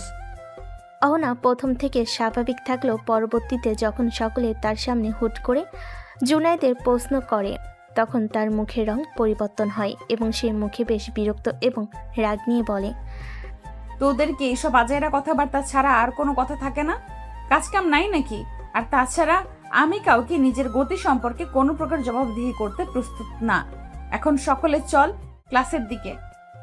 আর অপরদিকে অহনার কথায় সকলে বেশ অবাক হয় যে আগে নাকি রাত দিন জুনায়েদ জুনায়েদ করতে করতে নিজের সকলের কানে পোকা নাড়িয়ে দিত, সেই অহনা আজকে জুনায়েদের কথা শুনে বিরক্ত হচ্ছে। রাতারাতিতেই এমন পরিবর্তন কি করে হয় একটা মানুষের? সকলে এটাতে খুবই চিন্তিত হয়ে যায়। সকলকে এমন ভাবার মতো চিন্তা করতে দেখে সকলের মনোভাব এবং চিন্তা পরিবর্তনের জন্য সকলকে এক প্রকার জোর করে টেনে ক্লাসের দিকে নিয়ে যায়। খুব ভালোভাবে অহনা এবং আরিয়ান তাদের ক্লাসগুলো শেষ করে বের হয়ে মাঠের দিকে আসে, বাড়ি ফেরার আগে শেষবারের মতো বন্ধুরা আলোচনার জন্য। আরিয়ান যখন তার বন্ধুদের সঙ্গে আলোচনা শেষে চলে আসছিল তখন আরিয়ানের প্রিয় বন্ধু ইমন আরিয়ানকে পিছন থেকে ডেকে বলে, কিরে শালা, তুই না বলতি তুই অহনা আপুকে ভালোবাসিস, কিন্তু অহনা আপু এটা জানে না এবং তুই তাকে জানাতে চাইতি না। এই জন্যই যে যদি তুই তাকে তোর মনের কথা বলিস, সে যদি তোকে প্রত্যাখ্যান করে, এই কষ্টটা তুই মেনে নিতে পারবি তো? কারণ অহনা আপু সিনিয়র জুনিয়র রিলেশনশিপটা ঠিক পছন্দ করে না। তাহলে আজ হঠাৎ এমন রাতারাতি কি বশীকরণ করলি যে একেবারে রিলেশনশিপ না তোকে জড়িয়ে বাইকের পেছনে বসে তোর সাথে ইউনিভার্সিটিতে আসলো? ম্যাজিক বন্ধু ম্যাজিক, তোমরা তাহা বুঝিবে না। এই ম্যাজিশিয়ান আরিয়ানের কামাল। ঢং বাদ দিয়ে বল কাহিনীকে। চলো ক্যান্টিনের দিকে যাই, সারাদিন ক্লাস করে ক্ষুধা লেগেছে। আগে কিছু খাই, তারপরে তোকে বলবো রহস্যের কথা। সে না হয় যাওয়া যাবে, আগে বল তোর রহস্যের মূল কি? বন্ধু, আমি তো বিয়ে করে ফেলছি। চুপ কর, ঢং বাদ দিয়ে বল আসল কাহিনী। ঢং না দোস্ত, সত্যি বলছি আমি বিয়ে করেছি। কি বলিস শালা, দাওয়াত না দিয়ে বিয়ে করবি? আর কাকে বিয়ে করলে? আর সব থেকে বড় কথা, তুই যদি বিয়ে করে থাকিস তাহলে অহনা আপু তোর সাথে কি করে? এটা কি তোর বউ জানে? দুঃশালা, বউ না জানলে বউকে নিয়ে আসলাম কিভাবে ইউনিভার্সিটিতে? তুই কি বলতে চাচ্ছিসটা কি? সব কিছু আমার মাথার ওপর দিয়ে যাচ্ছে। এত রহস্য না রেখে কি করে, কবে বিয়ে করেছিস, কাকে বিয়ে করেছিস? গত শুক্রবারে আল্লাহর রহমতে অহনা আপুর সাথে আমার বিয়েটা সম্পন্ন হয়েছে আইনিভাবে এবং শরীয়ত মোতাবেক, এবং এখন শুধু আমার হৃদয়ের রানী নয়, আমার ঘরের রানী। তোর মাথা ঠিক আছে? কি বলছিসটা কি তুই? তুই নাকি কিছুদিন আগে বললি অহনা আপু জুনায়েদ ভাইকে ভালোবাসে, তাকে বিয়ে করার জন্য বাড়িতে বলেছেন, এবং গত শুক্রবারে না জুনায়েদ ভাই এবং অহনা আপুর বিয়ে ছিল, আর তুই সেই জন্য দেবদাস হয়ে ঘুরে বেড়ালি। তাহলে হঠাৎ করে কি এমন হলো যার জন্য সরাসরি তোর সাথে বিয়ে হয়ে গেল? তাহলে আপুর কেমন জাদু করেছিলি যে সে জুনায়েদ ভাইকে রেখে তোকে বিয়ে করলো? আরে আর বলিস না, জুনায়েদ ভাই তো ছিল এক নম্বরে একটা প্লে বয়, সেটা অহনা বুঝতে পারেনি এবং তার ফাঁদে পা দিয়েছে। সে অহনার সঙ্গে ভালোবাসার অভিনয় করেছিল এবং অবুঝ অহনা সেটা বুঝতে পারে না। অহনা আপু যখন বাড়িতে তাদের বিয়ের কথা বলে তখন জুনায়েদ তাকে সঙ্গ দিয়েছিল, কারণ সে জানতো হয়তোবা আপু শ্বশুর শাশুড়ি অহনার সাথে জুনায়েদের বিয়ে দিবে না। তখন সে কিছু ইমোশনাল ডায়লগ দিয়ে আবার অহনা আপুর কাছে নিজের সিম্প্যাথি বজায় রাখবে। কিন্তু ঘটনাটা যখন ঘটে গেল উল্টো, আপু শ্বশুর শাশুড়ি যখন নিজের মেয়ের ভালো এবং ভালোবাসার কথা ভেবে জুনায়েদকে মেনে নিয়ে তার সঙ্গে বিয়ের ব্যবস্থা করলো, তখন জুনায়েদের মাথায় বাজ পড়ে। কারণ একজন প্লে বয় ছেলে সারা জীবন যে মেয়েদের সঙ্গে প্রতারণা করে এসেছে এবং মেয়েদের মন নিয়ে খেলাই যার একমাত্র লক্ষ্য, সে কখনো একটা মেয়ের সঙ্গে তার জীবন অতিবাহিত করতে চাইবে না, এবং ঘটল তাই। বিয়ের দিন যখন সকল আয়োজন সমাপ্ত, বিয়ে পড়ানো হবে, সব কিছু রেডি করেছিল ঘরোয়াভাবে, তখন সবাই বরের জন্য অপেক্ষা করছিল কখন বর আসবে এবং বিয়ে পড়ানো হবে। এইভাবে কয়েক ঘন্টা অতিবাহিত হওয়ার পরে যখন আপুর শ্বশুর শাশুড়ি অহনাকে বলে যে কোথায় জুনায়েদ এবং তার পরিবারকে ফোন দাও, তখন অহনা বারবার জুনায়েদকে ফোন দিতে থাকে, কিন্তু জুনায়েদ একটা ফোনও রিসিভ করে না। বারবার জুনায়েদের ফোন বন্ধ দেখায়। এতে অহনা বেশ চিন্তিত হয়ে পড়ে এবং জুনায়েদের বেশ কয়েকজন বন্ধুর কাছে ফোন দিয়ে জানতে পারে জুনায়েদ নাকি তাদেরকে জানায়নি আজকে এবং তার বিয়ের আয়োজন করা হয়েছে। অহনা যখন কুল কিনারা না পেয়ে জুনায়েদের পরিবারকে ফোন করে, তখন তার পরিবার জানায় জুনায়েদ নাকি তাদেরকে স্পষ্ট জানিয়ে দিয়েছে সে এই বিয়ে করতে পারবে না, সে আপনাকে বিয়ে করতে চায় না, তাই সে দেশের বাইরে চলে গিয়েছে। অহনা জুনায়েদের পরিবার কথা শুনে পুরো ভেঙে পড়ে। অহনার এই বিধ্বস্ত অবস্থা দেখে দুলাভাই এবং আঙ্কেল যখন অহনাকে জোর করে কি হয়েছে বলার জন্য, তখন অহনা অনেক কান্না করে, তার ভাই এবং বাবাকে জড়িয়ে ধরে এবং পুরো ঘটনা খুলে বলে। পুরো ঘটনা শোনার পরে আঙ্কেল পুরো ভেঙে পড়ে এবং অসুস্থ হয়ে যায় এক প্রকার।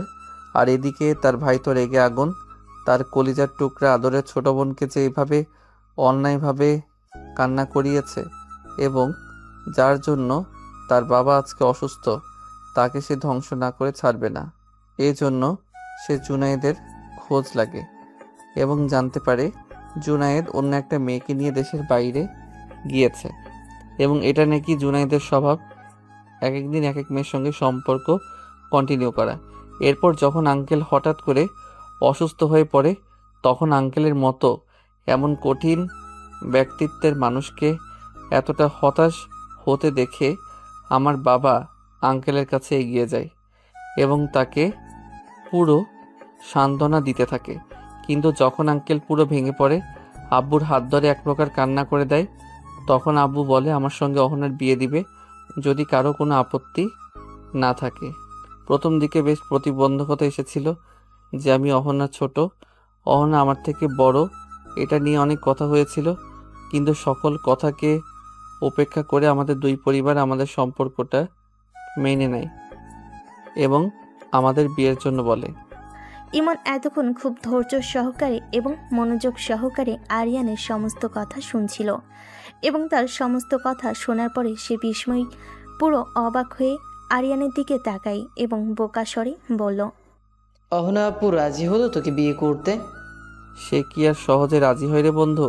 সে প্রথমে বলেছিল সে বিয়ে করতে চায় না, কিন্তু পরে যখন আঙ্কেল হঠাৎ করে অসুস্থ হয়ে পড়ে, তখন বাবাকে বাঁচানোর জন্য, বাবার সম্মান বাঁচানোর জন্য এবং নিজের ভুল শুধরানোর জন্য সে রাজি হয়ে যায়।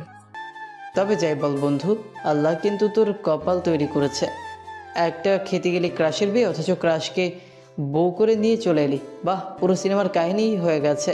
তা বন্ধু, বিয়ে তো খাওয়ালি, মিষ্টি না খাইয়ে এখন কি কিছু ট্রিট পাবো? আরে কেন পাবি না, 100 বার পাবি, 10টা না 5টা। তুই আমার একমাত্র কলিজার বন্ধু, তোকে খাওয়াবো না তো খাওয়াবো কাকে? চল যাই ক্যান্টিনের দিকে। এরপরে আরিয়ান এবং ইমন দুজনেই ক্যান্টনমেন্টের উদ্দেশ্যে এগিয়ে যায়। আরিয়ান এবং দুজনে ক্যান্টিনে গিয়ে দেখে ক্যান্টিনের একপাশে অহনা এবং তার ফ্রেন্ডরা মিলে আড্ডা দিচ্ছে। ইমন দূর থেকে অহনা এবং তার ফ্রেন্ড সার্কেলকে লক্ষ্য করে আরিয়ানকে বলল, মামা দেখ, এটা মামি না? আরিয়ান এক পলক ইমনের দেওয়া ইশারার দিকে লক্ষ্য করে দেখে সত্যি সত্যি অহনা এবং তার ফ্রেন্ডরা মিলে আড্ডা দিচ্ছে। এরপর আরিয়ান ইমনকে নিয়ে ঠিক অহনার বিপরীত মুখে টেবিলে গিয়ে বসে এবং সে বারবার অহনাকে লক্ষ্য করছিল। মেয়েটা বাসি কেমন গম্ভীর এবং বিরক্তটা শুধু তার সাথে, কিন্তু তার বাবা মায়ের সঙ্গে যেমন হাসি খুশি একটা ফ্রেশ মনে মানুষ, ঠিক তেমনি বন্ধুদের সাথেও খুব হাসি খুশি এবং প্রেসম্যানের একজন মানুষ। কি নিষ্পাপ লাগছে তাকে এখন এই হাসি খুশি দেখতে। এরপর ইমন আরিয়ানকে উদ্দেশ্য করে বলে, কিরে তুই এখানে এসে বসলি যে? তোর বউখানে, তুই এখানে ওর কাছে যাবি না? আরিয়ান মনে মনে ভাবছিল এই মেয়েটা সবার সঙ্গে এমন সহজ এবং নিষ্পাপ, তাহলে তার সঙ্গে কেন এত গভীর? কেন তাকে বারবার উপেক্ষা করে? কেন তার মনে ভাব বুঝতে চায় না? যেন তাকে বুঝতে চায় না কেন তার ভালোবাসাকে? আরিয়ান মনে মনে এসবই ভাবছিল, কিন্তু হঠাৎ এমন প্রশ্নে বেশ বিরক্ত হয়ে পড়ল। বিয়ে করলে কি সবসময় বউয়ের আঁচল ধরে থাকতে হবে নাকি? আরিয়ানের কথাই ইমন বেশ বিরক্ত ভাব নিয়ে আরিয়ানকে বলল, দেখি আরিয়ান বাবা, এটা কে বলছে যে ছেলে বিয়ের আগে কত কিছু করতো একবার দেখার জন্য? আর সেরকম অধিকার পেয়েছে তাকে দেখার, তার সাথে কথা বলার। এই আরিয়ান কিনা এখন বলছে বউর আঁচল ধরে ঘুরবে না? আমি জেগে থেকে স্বপ্ন দেখছি না তো?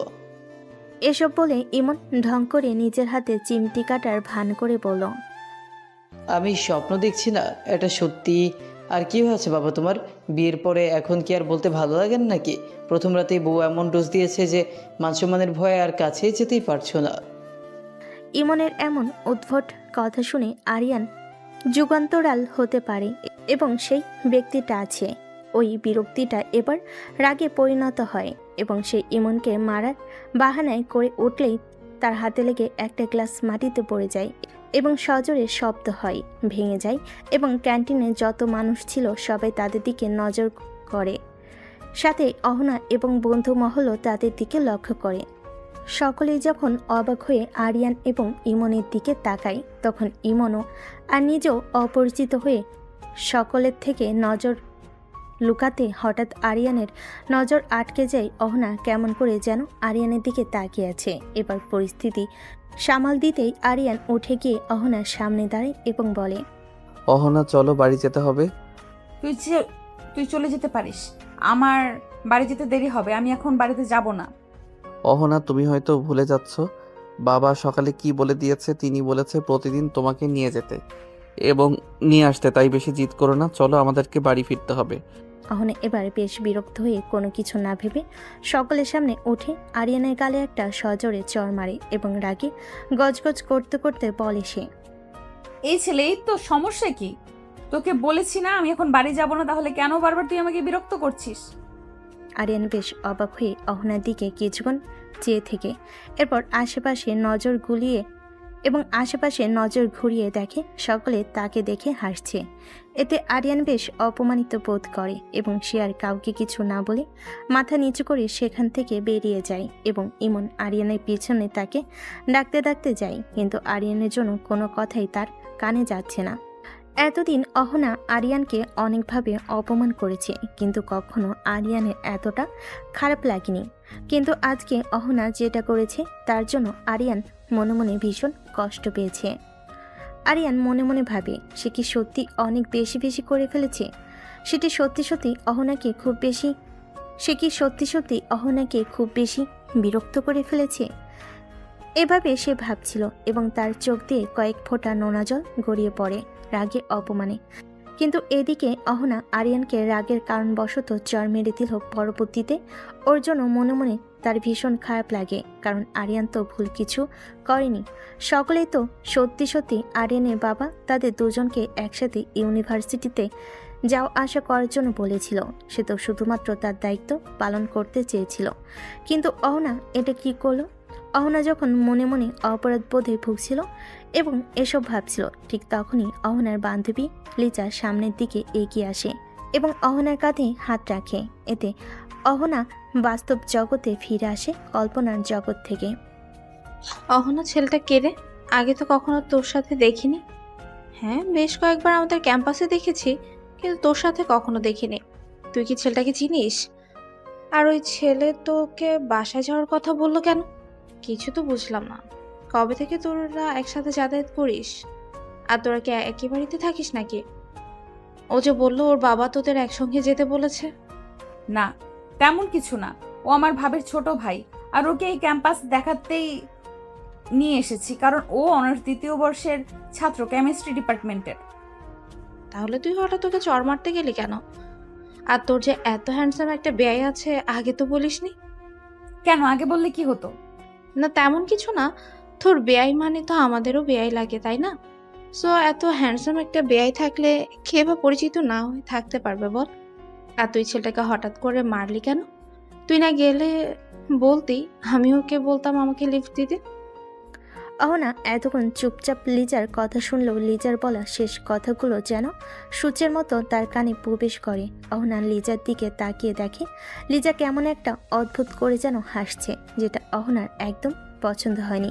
আর তাছাড়া লিজার বলা প্রতিটা কথার মধ্যে যে সে কিছু ইঙ্গিত দিচ্ছে, এটাও অহনার বুঝতে আর বাকি রইল না। লিজার আরিয়ানের দিকে এমন চোখে তাকিয়ে থাকা এবং আরিয়ানকে নিয়ে এসব কথাবার্তা বলে অহনার একদম ভালো লাগেনি। কেন লাগেনি, কিসের জন্য লাগেনি, এটা অহনা নিজেও জানে না। কিন্তু এটা যে অহনার ভালো লাগেনি শুধু এইটুকুই জানে অহনা। আরিয়ানের দিকে অন্য মেয়েরা কেন এমন চোখে তাকাবে, তাকে নিয়ে কেনই বা এমন কথা বলবে। হঠাৎ কিছু একটা মাথায় আসেই অহনা মনে মনে বলে, ওকে নিয়ে কে কি ভাবলো কে কি বললো এতে আমার কি? আমি কি সব ভাবছি এটা তো আমার কিছু যায় আসে না। তাহলে কেন আমার এত খারাপ লাগছে? লিজার এই দৃষ্টি দেখে কেনই বা আমার খারাপ লাগছে? লিজার আরিয়ানকে নিয়ে বলা প্রত্যেকটা কথার মধ্যে এ তোরা থাক, আমার ভালো লাগছে না, আমি বাড়ি যাব, আসছি বলেই অহনা নিজের ব্যাগটা কাঁধে নিয়ে ক্যান্টিন থেকে বেরিয়ে আসে। অহনা আর কাউকে কোনো দিন একটা রিক্সা নিয়ে বাড়ির উদ্দেশ্যে চলে যায়। অহনার রিক্সা ছুটে চলেছে আপন গতিতে। হঠাৎ করে রিক্সার ব্রেক করায় অহনা কিছুটা সামনের দিকে ঝুঁকে নিজের ব্যালেন্স ঠিক করে। অহনা সামনের দিকে তাকিয়ে দেখে একটা কালো রঙের গাড়ি তার রিক্সার সামনে দাঁড়িয়ে আছে, পথ আটকে। এতে অহনার রাগ বিরক্ত আরো বেড়ে যায়। হঠাৎ অহনা লক্ষ্য করে গাড়ি থেকে আর কেউ নয় বরং জুনায়েদ নেমে আসছে। হঠাৎ জুনায়েদকে নিজের পথ আটকে দাঁড়িয়ে থাকতে দেখে অহনার রাগের মাত্রা যেন আরো কয়েক শত গুণ বেড়ে যায়। অহনাকে কিছু বলতে যাবে তার আগে হঠাৎ করে জুনায়েদ এসে অহনাকে কিছু বলতে না দিয়ে অহনার হাত ধরে বলে, চলো অহনা। কি করছেনটা কি? আপনি আমার হাত ধরেছেন কেন? হাত ছাড়ুন বলছি। দেখো অহনা, আমি তোমাকে সবকিছু বুঝিয়ে বলছি। আসলে সেদিন যখন আমি এবং বাবা মা তোমাদের বাড়িতে যাওয়ার উদ্দেশ্যে বের হব, এমন সময় আমার বাবার ফোনে একটা কল আসে। আসলে কলটা ছিল আমার বাবার বিজনেস পারুলার ইয়াকুব আঙ্কেলের। তিনি হঠাৎ করে বাবাকে ফোন দিয়ে বলে বাবার সিলেটের ব্যবসায় কিছু গরমিল দেখা দিচ্ছে। এটা যদি এখন এই মুহূর্তে প্রতিরোধ করা না হয় তাহলে বাবার বিজনেসে অনেক বড় একটা ক্ষতি হয়ে যাবে। হঠাৎ এমন একটা খবরে বাবা নিজেও বেশ ভেঙে পড়ে এবং অসুস্থ হয়ে পড়ে। বাবা যখন সিলেট যেতে চায় তখন আমি এবং আম্মু বাবাকে বাধা দিই। এতে বাবা আমাকে বলেন আমি যদি তাকে সুস্থ দেখতে চাই তাহলে যেন যখন সেই মুহূর্তে সিলেটের উদ্দেশ্যে রওনা দিই এবং অফিসে কি সমস্যা হচ্ছে সেটা সমাধানের পর্যাপ্ত ব্যবস্থা গ্রহণ করি। এখন তুমিই বলো, তখন আমি কি করতাম? নিজের বাবাকে নিজের সামনে মরে যেতে দেখতাম, নাকি ছেলে হিসেবে নিজের দায়িত্ব পালন করতে সিলেটে যেতাম? তখন আমার কাছে বিয়ে করতে যাওয়ার থেকে বেশি আমার বাবার জীবন বাঁচানোটা গুরুত্বপূর্ণ মনে হয়েছিল। এই জন্য আমি কোনো কিছু না ভেবে সিলেটে চলে যাই। ঘটনাটা এত তাড়াতাড়ি ঘটেছিল যে আমি তোমার সঙ্গে সবকিছু শেয়ার করব এই সময়টুকু আমি পাইনি। দুদিন পরে যখন সকল সমস্যার সমাধান করে ফিরে আসব তখন আমার মনে হলো আমি তোমার সাথে অন্যায় করে ফেলেছি। নিজের ব্যস্ততার জন্য তোমার সঙ্গে যোগাযোগ করতে না পারলেও আমার অন্তত তোমাকে বলে যাওয়াটা উচিত ছিল, কিন্তু আমি সেটা করতে বাধ্য হয়েছি। তুমি দয়া করে আমাকে ক্ষমা করে দাও। দেখা হলে আমি তোমাকে ছাড়া বাঁচব না, তাই প্লিজ আমাকে ক্ষমা করে দাও। তুমি যদি চাও তাহলে আজকে আমরা বিয়ে করতে পারি, এটা আমার এখন আর কোনো আপত্তি নেই। প্লিজ অহনা, প্লিজ আমাকে ফিরিয়ে দিও না সোনা। আমি তোমাকে সত্যি ভীষণ ভালোবাসি এবং আমি জানি তুমিও আমাকে তার থেকেও অনেক বেশি ভালোবাসো। কে আপনি? আমি কি আপনাকে চিনি? আর কয়া নেই বলা নেই, হঠাৎ করে আপনি আমার হাত ধরছেন কেন? হাত ছেড়ে দিন বলছি, না হলে আমার থেকে খারাপ আর কেউ হবে না। প্লিজ সোনা, এমন করে না। লক্ষ্মীটি আমার, কথাটা শোনো। আমি সত্যি বলছি তোমাকে ছাড়া আমি বাঁচব না। তাহলে মরে যান, বেঁচে আছেন কেন? তুমি কি সত্যি চাও আমি মরে যাই? দেখুন মিস্টার জুনায়েদ, আপনি কি করেছেন, কেন করেছেন এবং কোন পরিস্থিতিতে করেছেন সেটার এখন আর কোনো মূল্যই নেই। তাই দয়া করে আমার পথ ছাড়ুন আর আমাকে যেতে দিন। বাড়িতে আমার শ্বশুর শাশুড়ি আমার জন্য অপেক্ষা করছে। তুমি এতটা নির্দয় হতে পারো না অপনা। দেখুন আমি কি পারি আর না পারি আমি সেই হিসাব এখন বসে নেই। দয়া করে পথ ছাড়ুন। কথাটি বলেই জেনা অহনা জুনায়েদকে পাশ কাটিয়ে চলে যেতে নিবে। হঠাৎ করে জুনায়েদ অহনার হাত চেপে ধরে এবং এতটা জোরে ধরে যে অহনা ব্যথায় মৃদু শব্দ করে ওঠে। কিন্তু এতে জুনায়েদের যেন কোনো হেলদোল নেই। সে তার নিজের হাতের বাঁধন আরও শক্ত করে এবং এক টান দিয়ে অহনাকে নিজের সামনে এনে দাঁড় করে এবং রাগে দাঁতে দাঁত চিপে বলে, এতবার করে বলছি কথা কানে যাচ্ছে না? তুই নিজেকে কি মনে করিস? হ্যাঁ, তোর মতো হাজার হাজার মেয়ে এই জুলাইদের বিছানায় আসার জন্য মরিয়া হয়ে থাকে, কিন্তু তুই একমাত্র মেয়ে যে এখন পর্যন্ত জুনায়েদকে ব্যবহার করে গিয়েছিস। তোকে এখন পর্যন্ত একবারও আমি আমার বিছানায় নিতে পারিনি। ভেবেছিলাম বিয়ে না, বউ নাটকের মাধ্যমে তোকে নিজের বিছানা পর্যন্ত নিয়ে গিয়ে ব্যবহার করব। কিন্তু তোর ভাগ্যজনকভাবে সেদিনই আমার বাবার বন্ধুর মেয়ে প্রিয়া দেশে আসে এবং তার হট অ্যান্ড সেক্সি কিভাবে এর উপর আমার নজর আটকে যায় এবং তাকে একদিনের জন্য হলেও নিজের বিছানায় পাওয়ার লালসা জাগে মনে। তাই অনেক কষ্ট করে প্রিয়াকে বুঝিয়ে দেশের বাইরে নিয়ে যাই এবং ওকে নিজের বিছানা পর্যন্ত নিয়ে আসি। ঠিক এই জন্যই তুই মিস হয়ে যাস। অনেক হয়েছে, আর কোনো অভিনয় নাই, আর কোনো ভালো মানুষই নয়। তোকে আমার বিছানায় চাই মানে চাই, এবং সেটা আজকে আমি করে ছাড়বো। জানোয়ার, ছাড় বলছি আমার হাত। এই জন্যই আল্লাহ বলে তিনি যা করেন বান্দার মঙ্গলের জন্যই করেন। এই জন্য তিনি সেদিন আমাকে তোর মতো পশুর হাত থেকে বাঁচিয়ে নেন। আর আমি কিনা তোর মতো পশুর জন্য আমার নিষ্পাপ স্বামীকে কষ্ট দিচ্ছি? তোকে ভালোই ভালোই বলছি আমার হাত ছেড়ে দে, তা না হলে আমার ভাই বা আমার স্বামী যদি জানতে পারে তোর হাত আর হাতের জায়গায় থাকবে না। করেছিস তো বিয়ে, বাচ্চা একটা ছেলেকে। তোর ওই বাচ্চা জামাই কি করবে আমার? আচ্ছা, আমার কথা বাদই দিলাম, তোরই বা কি করবে? তবে বিশ্বাস কর, সে কিছু না পারলেও আমি অনেক কিছু করতে পারবো। জোনায়েদের এমন নোংরা ইঙ্গিতে কথা বলেই অহনা চোখ মুখ কুঁচকে বন্ধ করে ফেলে। তার এখন নিজেকে নিজে গালি দিতে ইচ্ছে করছে। সে কিনা এতদিন একটা জানোয়ারকে ভালোবেসে এসেছে। তার এখন নিজের প্রতি নিজের ঘেন্না হচ্ছে যে না অহনা জোনায়েদকে কিছু বলতে যাবে। হঠাৎ করে সে অনুভব করে তার হাতে জোনায়েদের হাতের বাঁধন আস্তে আস্তে হালকা হচ্ছে। সাথে সাথে যে চোখ খুলে সামনে চেয়ে দেখে আরিয়ান খুব শক্ত করে জোনায়েদের হাত ধরে রেখেছে। এত জোরে ধরেছে যে জোনায়েদ ব্যথায় কুকিয়ে উঠল। হঠাৎ অহনা লক্ষ্য করে দেখল আরিয়ানের চোখ মুখ লাল হয়ে আছে, যেন জ্বলন্ত আগ্নেয় লাভা। আরিয়ান খুব শক্ত করে জোনায়েদের হাত মুচকে পিছনে ধরে, দাঁতে দাঁত চেপে বলে, কুত্তার বাচ্চা, তোর এত বড় সাহস! তুই আমার বউকে বাজে ভাষা এবং বাজে ইঙ্গিতে কথা বলিস। তোর সেই কলিজা আমি টান দিয়ে ছিঁড়ে ফেলবো, যে কলিজা এত বড় সাহস দেখিয়েছে। আরিয়ান, ছেড়ে দে বলছি, ভালো হবে না কিন্তু।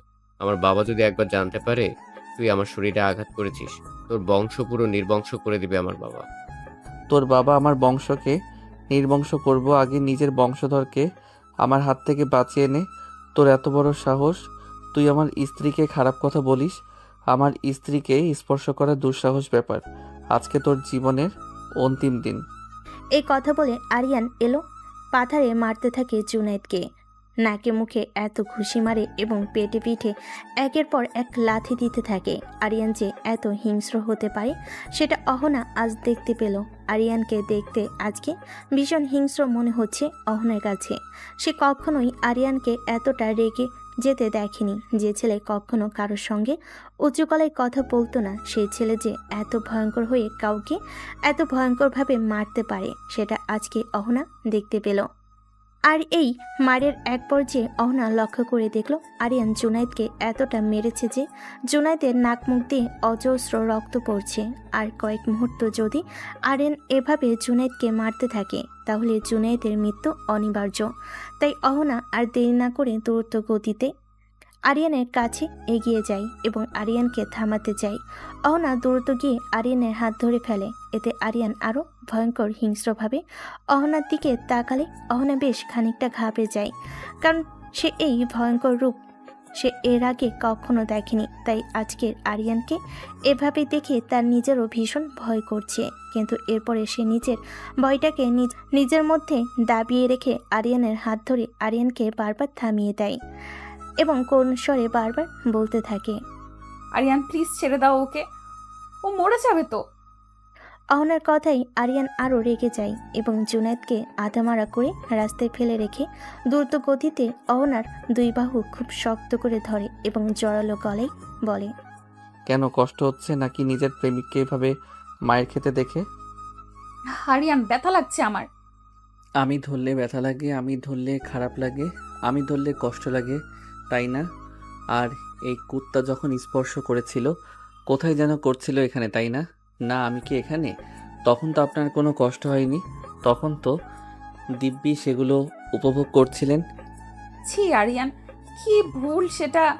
এগুলো তুমি কেন শুনতে খারাপ লাগছে? খুব খারাপ লাগছে তাই না? কিন্তু যখন এগুলো ঘটছিল তখন তো খারাপ লাগেনি, তাহলে এখন কেন বাঁচাতে চান তাকে?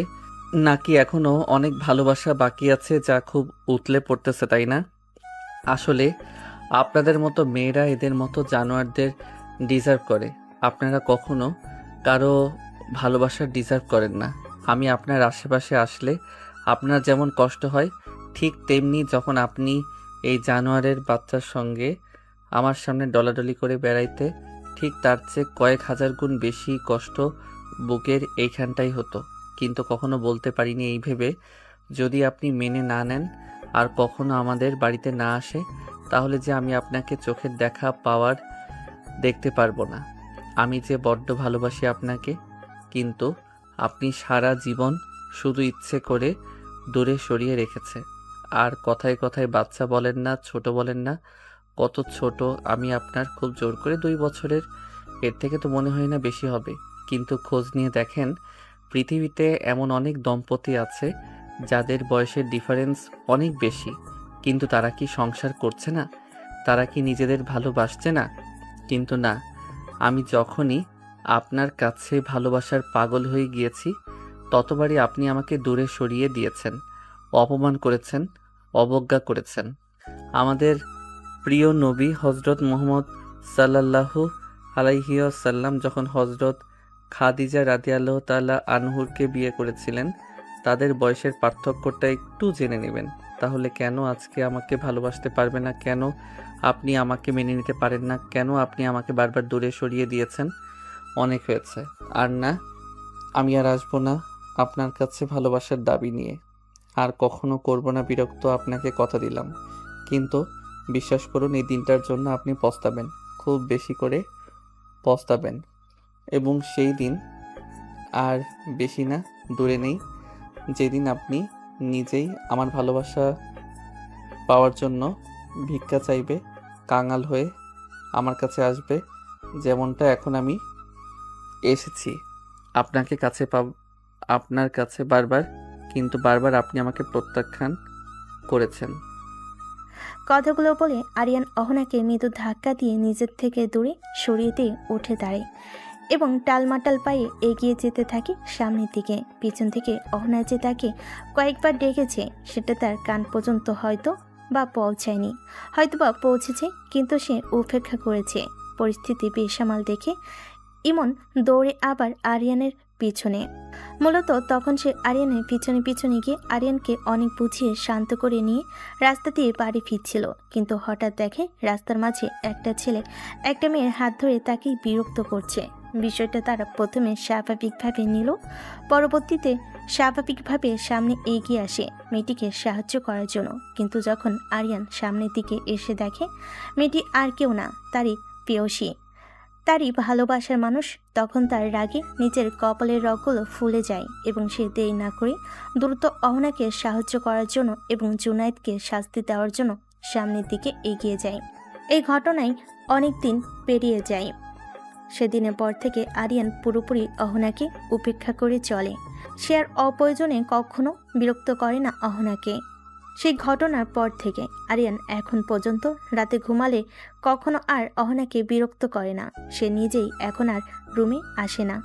কোথায় থাকে অহনা নিজেও জানে না। সে কয়েকবার খোঁজ নেওয়ার চেষ্টা করেছে, কিন্তু জানতে পারেনি এখন আরিয়ান কোথায় থাকে। সে অনেকবার চেষ্টা করেছে আরিয়ানের সঙ্গে কথা বলার, কিন্তু আরিয়ান তাকে সে সুযোগ আর দেয়নি। এজন্য অহনা নিজেও এখন বেশ মন খারাপ করে থাকে। কেন জানি না তার মনের মধ্যে একটা শূন্যতা কাজ করে। আর আরিয়ান কখন বাড়িতে আসে, কখন যায়, সেটা অহনা কখনো বুঝতে পারে না, কারণ আরিয়ান আর তার সামনেই আসে না।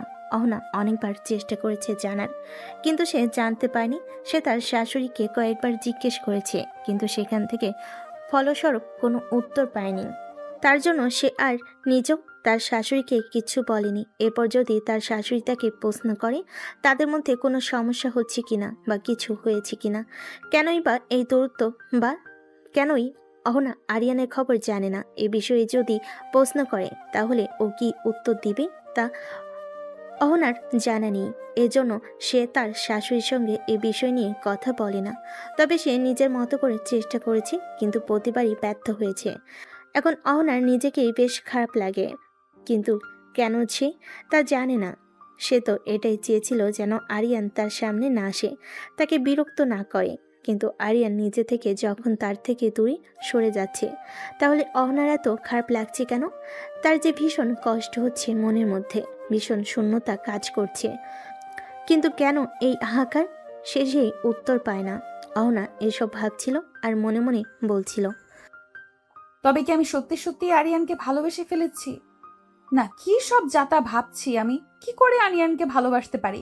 আচ্ছা, ভালোবাসতে পারি না কেন? অহনা নিজেই এবার নিজের প্রতি বেশ বিরক্ত হয় তার এই আজগুবি ভাবনার জন্য।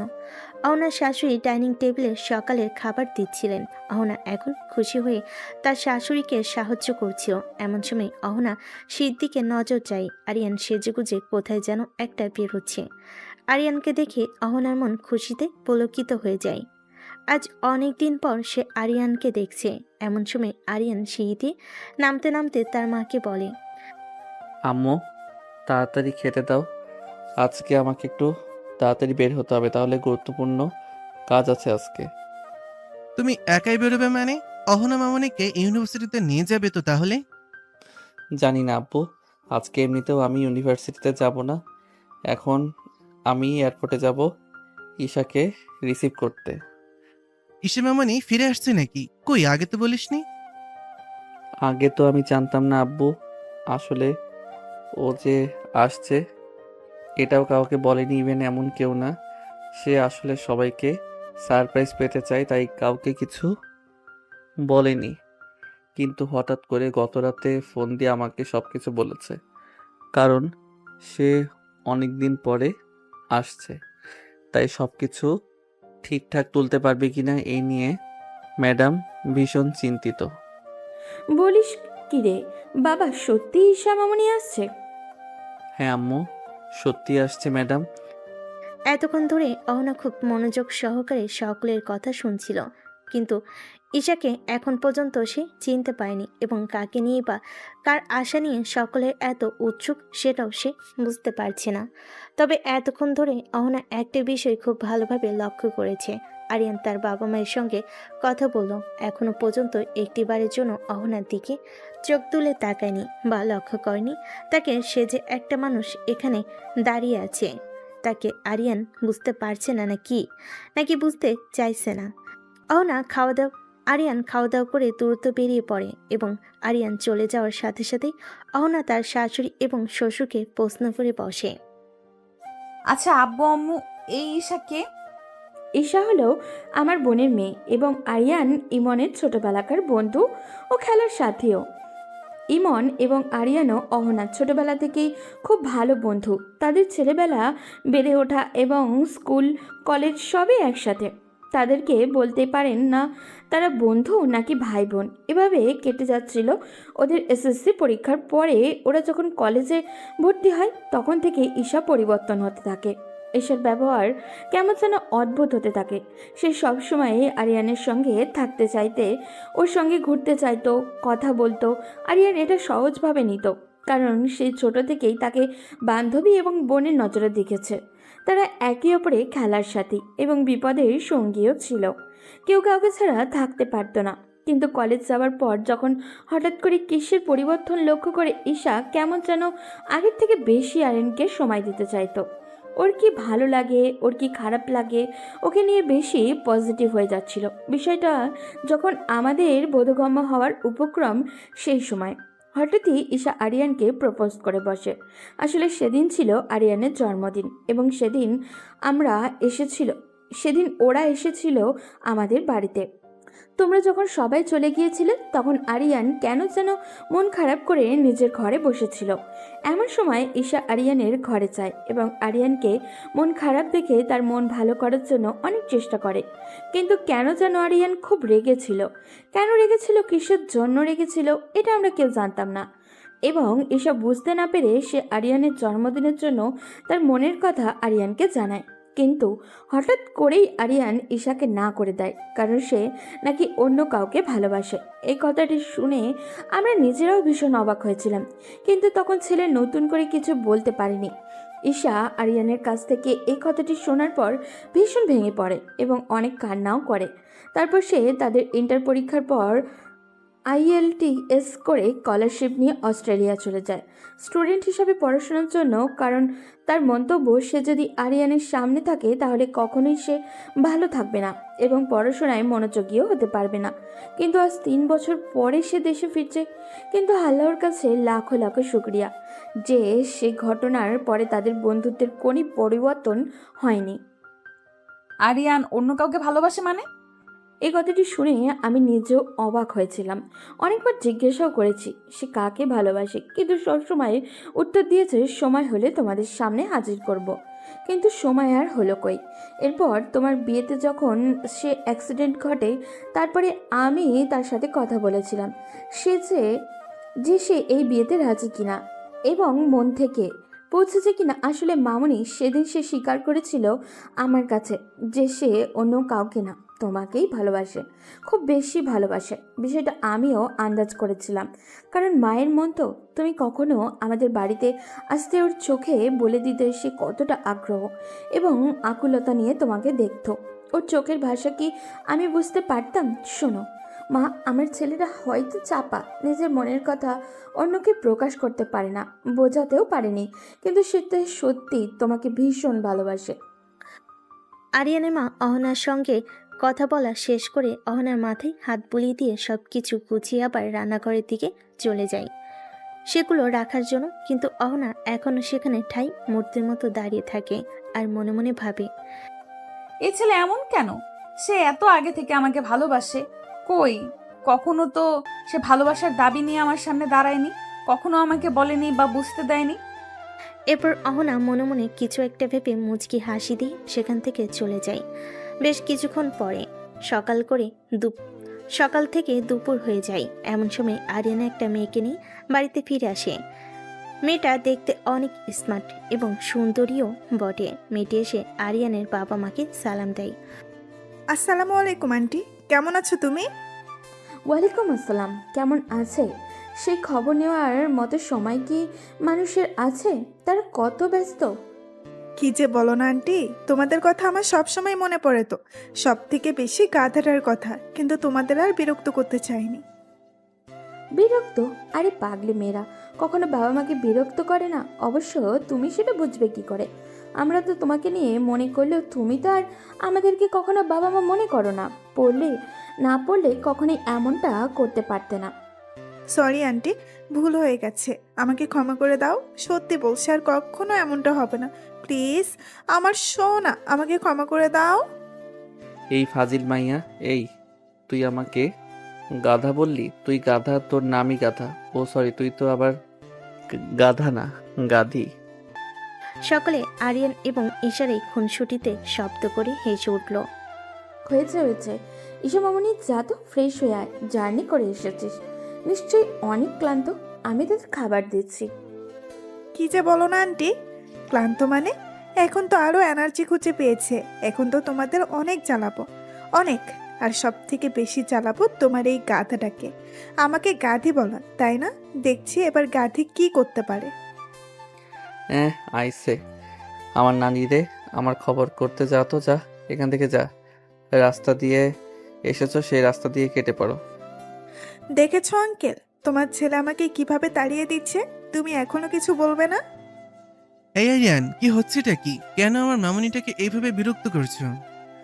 সকলে যখন নিজেদের মধ্যে হাসি আর খুনসুটিতে ব্যস্ত, এমন সময় হঠাৎ ঈশার নজর যায় এক কোণে দাঁড়িয়ে থাকা অহনার দিকে এবং সে অহনার দিকে এগিয়ে গিয়ে অজ্ঞাত স্বরে বলে, এই তুমি কে? তোমাকে তো চিনলাম না। মামনি, ও হলো আরিয়ানের বউ আর আমাদের আরেকটা মেয়ে। Oh, you are the lucky girl.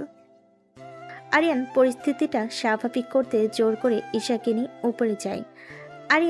Isha খুনসুটি করতে করতে উপরে যায়। আরিয়ান যদি একবার পিছনে ফিরে তাকিয়ে দেখত, তাহলে হয়তোবা তার নজরে আসতো কেউ একজন চাতক পাখির মতো তাকিয়ে আছে তার হাতের দিকে, যে হাত দিয়ে সে ঈশার হাত ধরে উপরে নিয়ে যাচ্ছে। সে চোখ দিয়ে হয়তো বা কয়েক ফোঁটা নোনা পানি গড়িয়ে পড়ল। কিছুক্ষণ পরে ঈশা ফ্রেশ হয়ে আরিয়ানের রুমের দরজায় নক করে, কারণ ঈশা এবং আরিয়ানের রুম একদম পাশাপাশি। এরপর আর বাইরে এলে তারা দুজন মিলে একসাথে নিচে আসে। আরিয়ান যে অহনাকে পুরোপুরি উপেক্ষা করছে সেটা অহনা বুঝতে পারছে, কিন্তু কিছু বলতে পারছে না। আর অন্যদিকে ঈশাকে নিয়ে আরিয়ানের এত বাড়াবাড়ি, তার উপরে যেখানে ঈশা আরিয়ানকে ভালোবাসে। এটা জানার পরও অহনার সামনে আরিয়ান ঈশার সাথে এমন ক্লোজলি মেলামেশা অহনার মোটো ভালো লাগছে না। এরপর খাবার টেবিলে বসে ঈশার আরিয়ানের ন্যাকামি দেখে এক পর্যায়ে অহনা না খেয়ে উঠে যায়। বিষয়টাকে লক্ষ্য না করলেও আরিয়ান তাকে লক্ষ্য করেছে, কিন্তু এখন সে কিছুই বলল না। পরের দিন সকালে নাস্তার টেবিলে বসে আরিয়ানের বাবা, আরিয়ান, তুমি আজকে ইউনিভার্সিটিতে যাবে না? জি আব্বু, আজকে ইউনিভার্সিটিতে যাব। ঠিক আছে, যাওয়ার সময় অহনা মামনিকে দেখে শুনে নিয়ে যাবে এবং নিয়ে আসবে। আরিয়ানের আব্বুর কথা শুনে অহনা মনে মনে বেশ খুশি হয়, কারণ অহনা যদি তার সাথে ইউনিভার্সিটিতে যায় তাহলে সে হয়তো কিছুটা সময় পাবে আরিয়ানের সঙ্গে সময় কাটানোর এবং তাকে বোঝানো এবং তার সঙ্গে কথা বলার। সে যে নিজেও এখন আরিয়ানকে ভালোবেসে ফেলেছে, এটা আরিয়ানকে জানানো প্রয়োজন। কিন্তু তার সকল চিন্তা ভাবনার মাঝেই আরিয়ান জল ঢেলে দিয়ে বলে, আব্বু সরি, আজকে ওনাকে একটু একাই যেতে হবে, কারণ আমি তো আর বাইকে দুজন নিজে একসঙ্গে নিয়ে যেতে পারবো না। মানে? আসলে আব্বু, আজকে ঈশা আমার সাথে ইউনিভার্সিটিতে যাবে পুরনো বন্ধু বান্ধবদের সঙ্গে দেখা করতে, তাই আমি বাইকে তো আর দুজনকে নিয়ে যেতে পারবো না। কথাটুকু বলার ফাঁকে ফাঁকে একবার করে অহনার মুখের দিকে তাকিয়েছিল। অহনা প্রথম দিকে খুশি হলো, পরবর্তীতে তার মুখ কালো মেঘের ছায়া নেমে আসে। এরপর আরিয়ান মনে মনে বলে, এইটুকুতেই হার মেনে নিলে প্রিয়তমা? তাহলে আমি এতগুলো বছর কিভাবে চললাম এই আগুনে? তোমাকে যে সেই আগুনের তাপে উত্তপ্ত হতে অবধি মা যে আগুনে তুমি বারবার আমাকে দহন করিয়েছো। সমস্যা নেই আব্বু, আমি একাই যেতে পারবো। ঠিক আছে, তোমরা যা ভালো বোঝো তাই করো, আমি আর কি বলবো। তবে হ্যাঁ, যাই করো সকালে কিন্তু দুপুরের আগে ফিরে আসবে, কারণ আজকে আইমান আর আরিয়া আসবে আমাদের বাড়িতে, সাথে অহনার আব্বু আম্মু।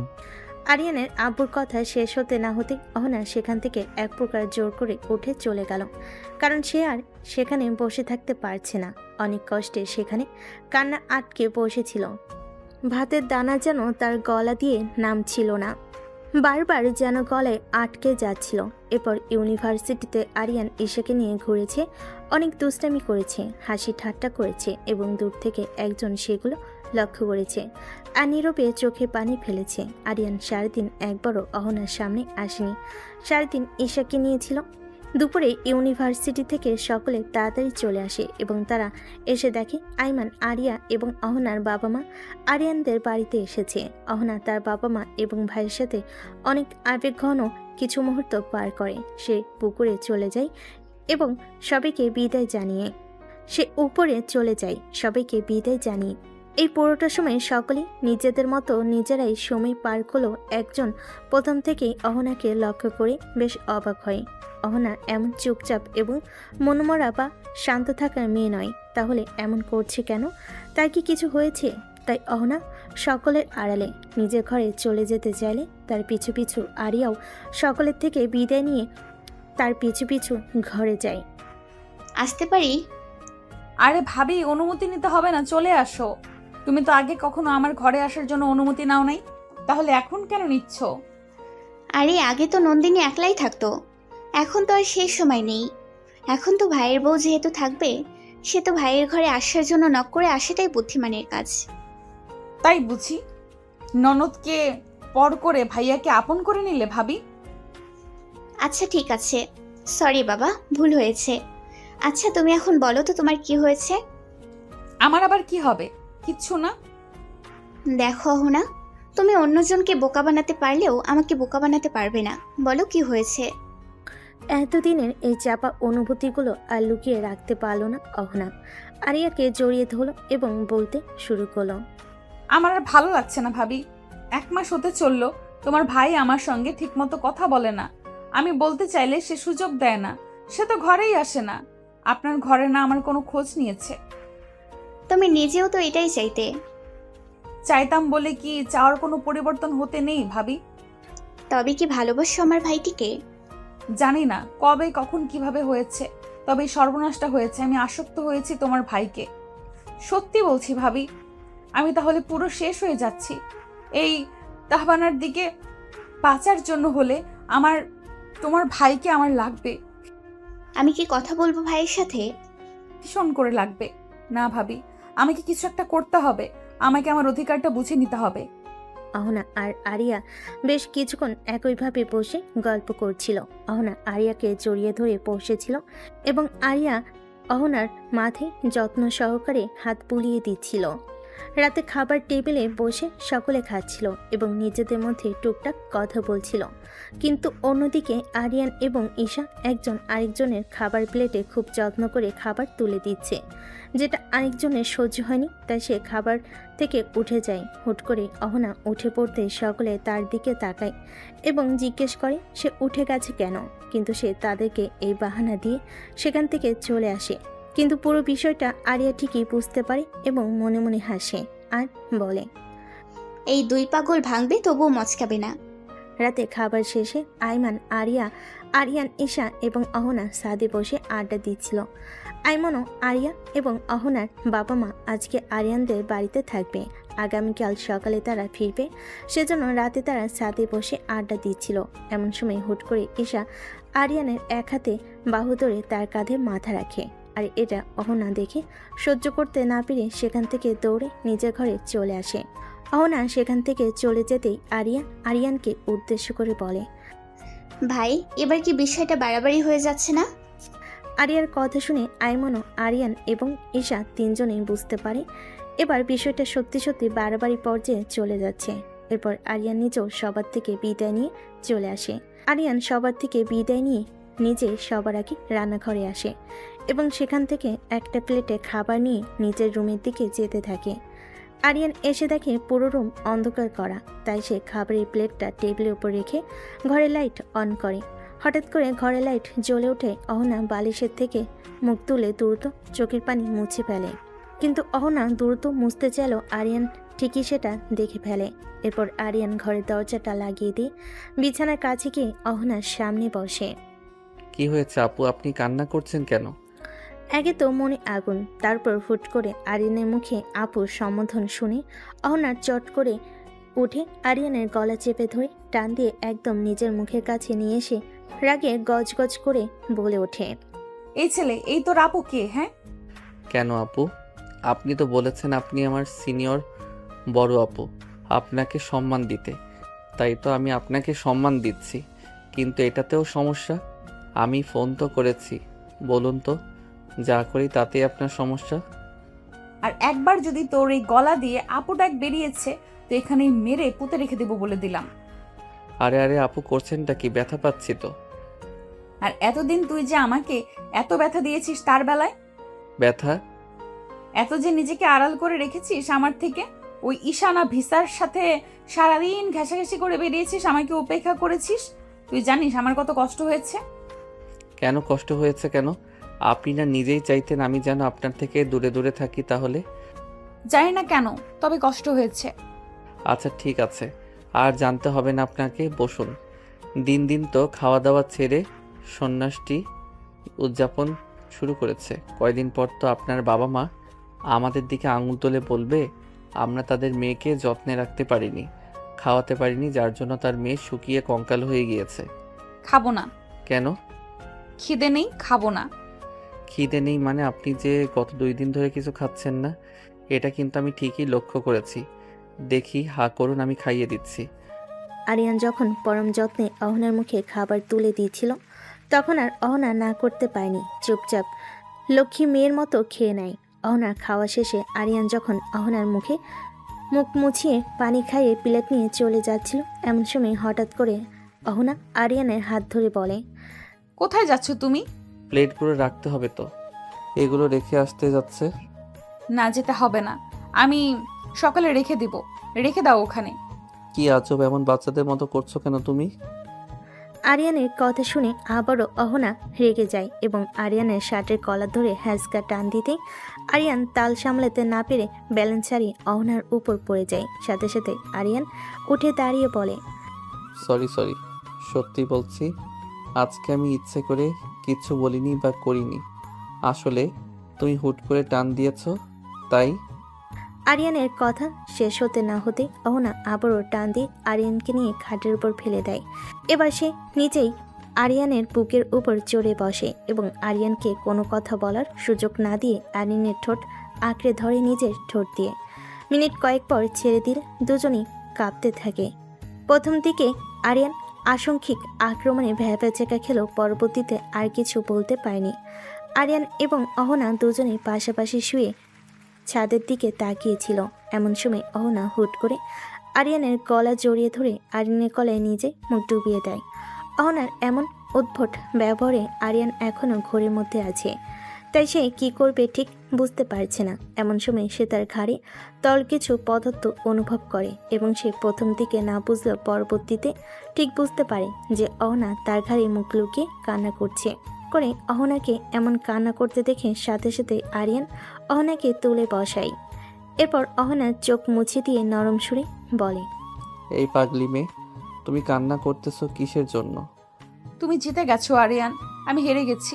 কখন হয়েছে, কিভাবে হয়েছে, কেন হয়েছে জানি না, তবে আবার এই সর্বনাশটা হয়ে গেছে। ভালোবাসি, আবার খুব বেশি ভালোবাসি। আমাকে বেঁচে থাকার জন্য হলে তোমার প্রয়োজন। আমি প্রতিনিয়ত তোমার প্রেমে অনেক দমন হচ্ছি। বলতে বলতে অহনা আবারও আরিয়ানকে জড়িয়ে ধরে কান্না করতে থাকে। আরিয়ান পরম যত্নে আলতো করে অহনার মাথায় হাত বুলিয়ে দিয়ে বলতে থাকে, ভালোবাসায় কখনো হার জিত নেই অহনা। আমি আগেও তোমাকে ভালোবাসতাম, এখনও ভালোবাসি, আর আমার জীবনের শেষ নিঃশ্বাস পর্যন্ত আমি তোমাকে ভালোবেসে যাব। মাঝখানে কিছু সময় আমি তোমাকে সময় দিয়েছি নিজেকে বোঝার জন্য, নিজেকে জানার জন্য। এর মানে এই নয় যে আমি তোমাকে ভুলে গিয়েছি। তাহলে এতদিন ধরে আমাকে এত কষ্ট দিলেন কেন? আরে এগুলো তো তোমার ভাই ভাবির প্ল্যান। তুমি আমাকে ভালোবাসো কিনা তা জানার জন্য ঈশাকে ডেকে এনেছে। তুমি তো আমাকে ভালোবাসতে, তাহলে ওদের সাথে মিলে আমাকে কষ্ট দিলে কেন? সাময়িক কষ্ট না দিলে যে আপনি এই অপার্থিব সুখ দিতেন না আমায়। সরি আমার পিচ্চি বর, প্লিজ আমাকে ক্ষমা করে দাও। আর কখনো এমনটা হবে না, আর কখনো তোমাকে কষ্ট দিব না। প্লিজ লক্ষ্মীটি, এবারের মতো মাফ করে দাও। আমি তোমাকে অনেক আগেই মাফ করে দিয়েছি অহনা, তাই আমার কাছে আর মাফ চাইতে হবে না। এভাবেই বেশ কিছুক্ষণ অহনা আরিয়ানকে জড়িয়ে ধরে বসেছিল এবং আরিয়ানও পরম যত্নে অহনার মাথায় হাত বুলিয়ে দিচ্ছিল। এমন সময় হঠাৎ অহনা মাথা তুলে আরিয়ানের দিকে তাকায়। আরিয়ান যখন অহনার দিকে তাকায় তখন দেখে অহনা কেমন ঘোর লাগানো দৃষ্টিতে তার দিকে তাকিয়ে আছে। অহনার দৃষ্টি এখন স্বাভাবিক নয়, এটা আরিয়ান নিজেও বুঝতে পেরেছে, কিন্তু তারপরও সে অহনাকে বাজিয়ে দেখার জন্য প্রশ্ন করে, কি ব্যাপার ম্যাডাম, এভাবে চোখ দিয়ে গিলে খাচ্ছেন কেন? কখনো কি কোনো সুন্দর ছেলে দেখেননি নাকি? আমার জিনিস আমি খাবো নাকি?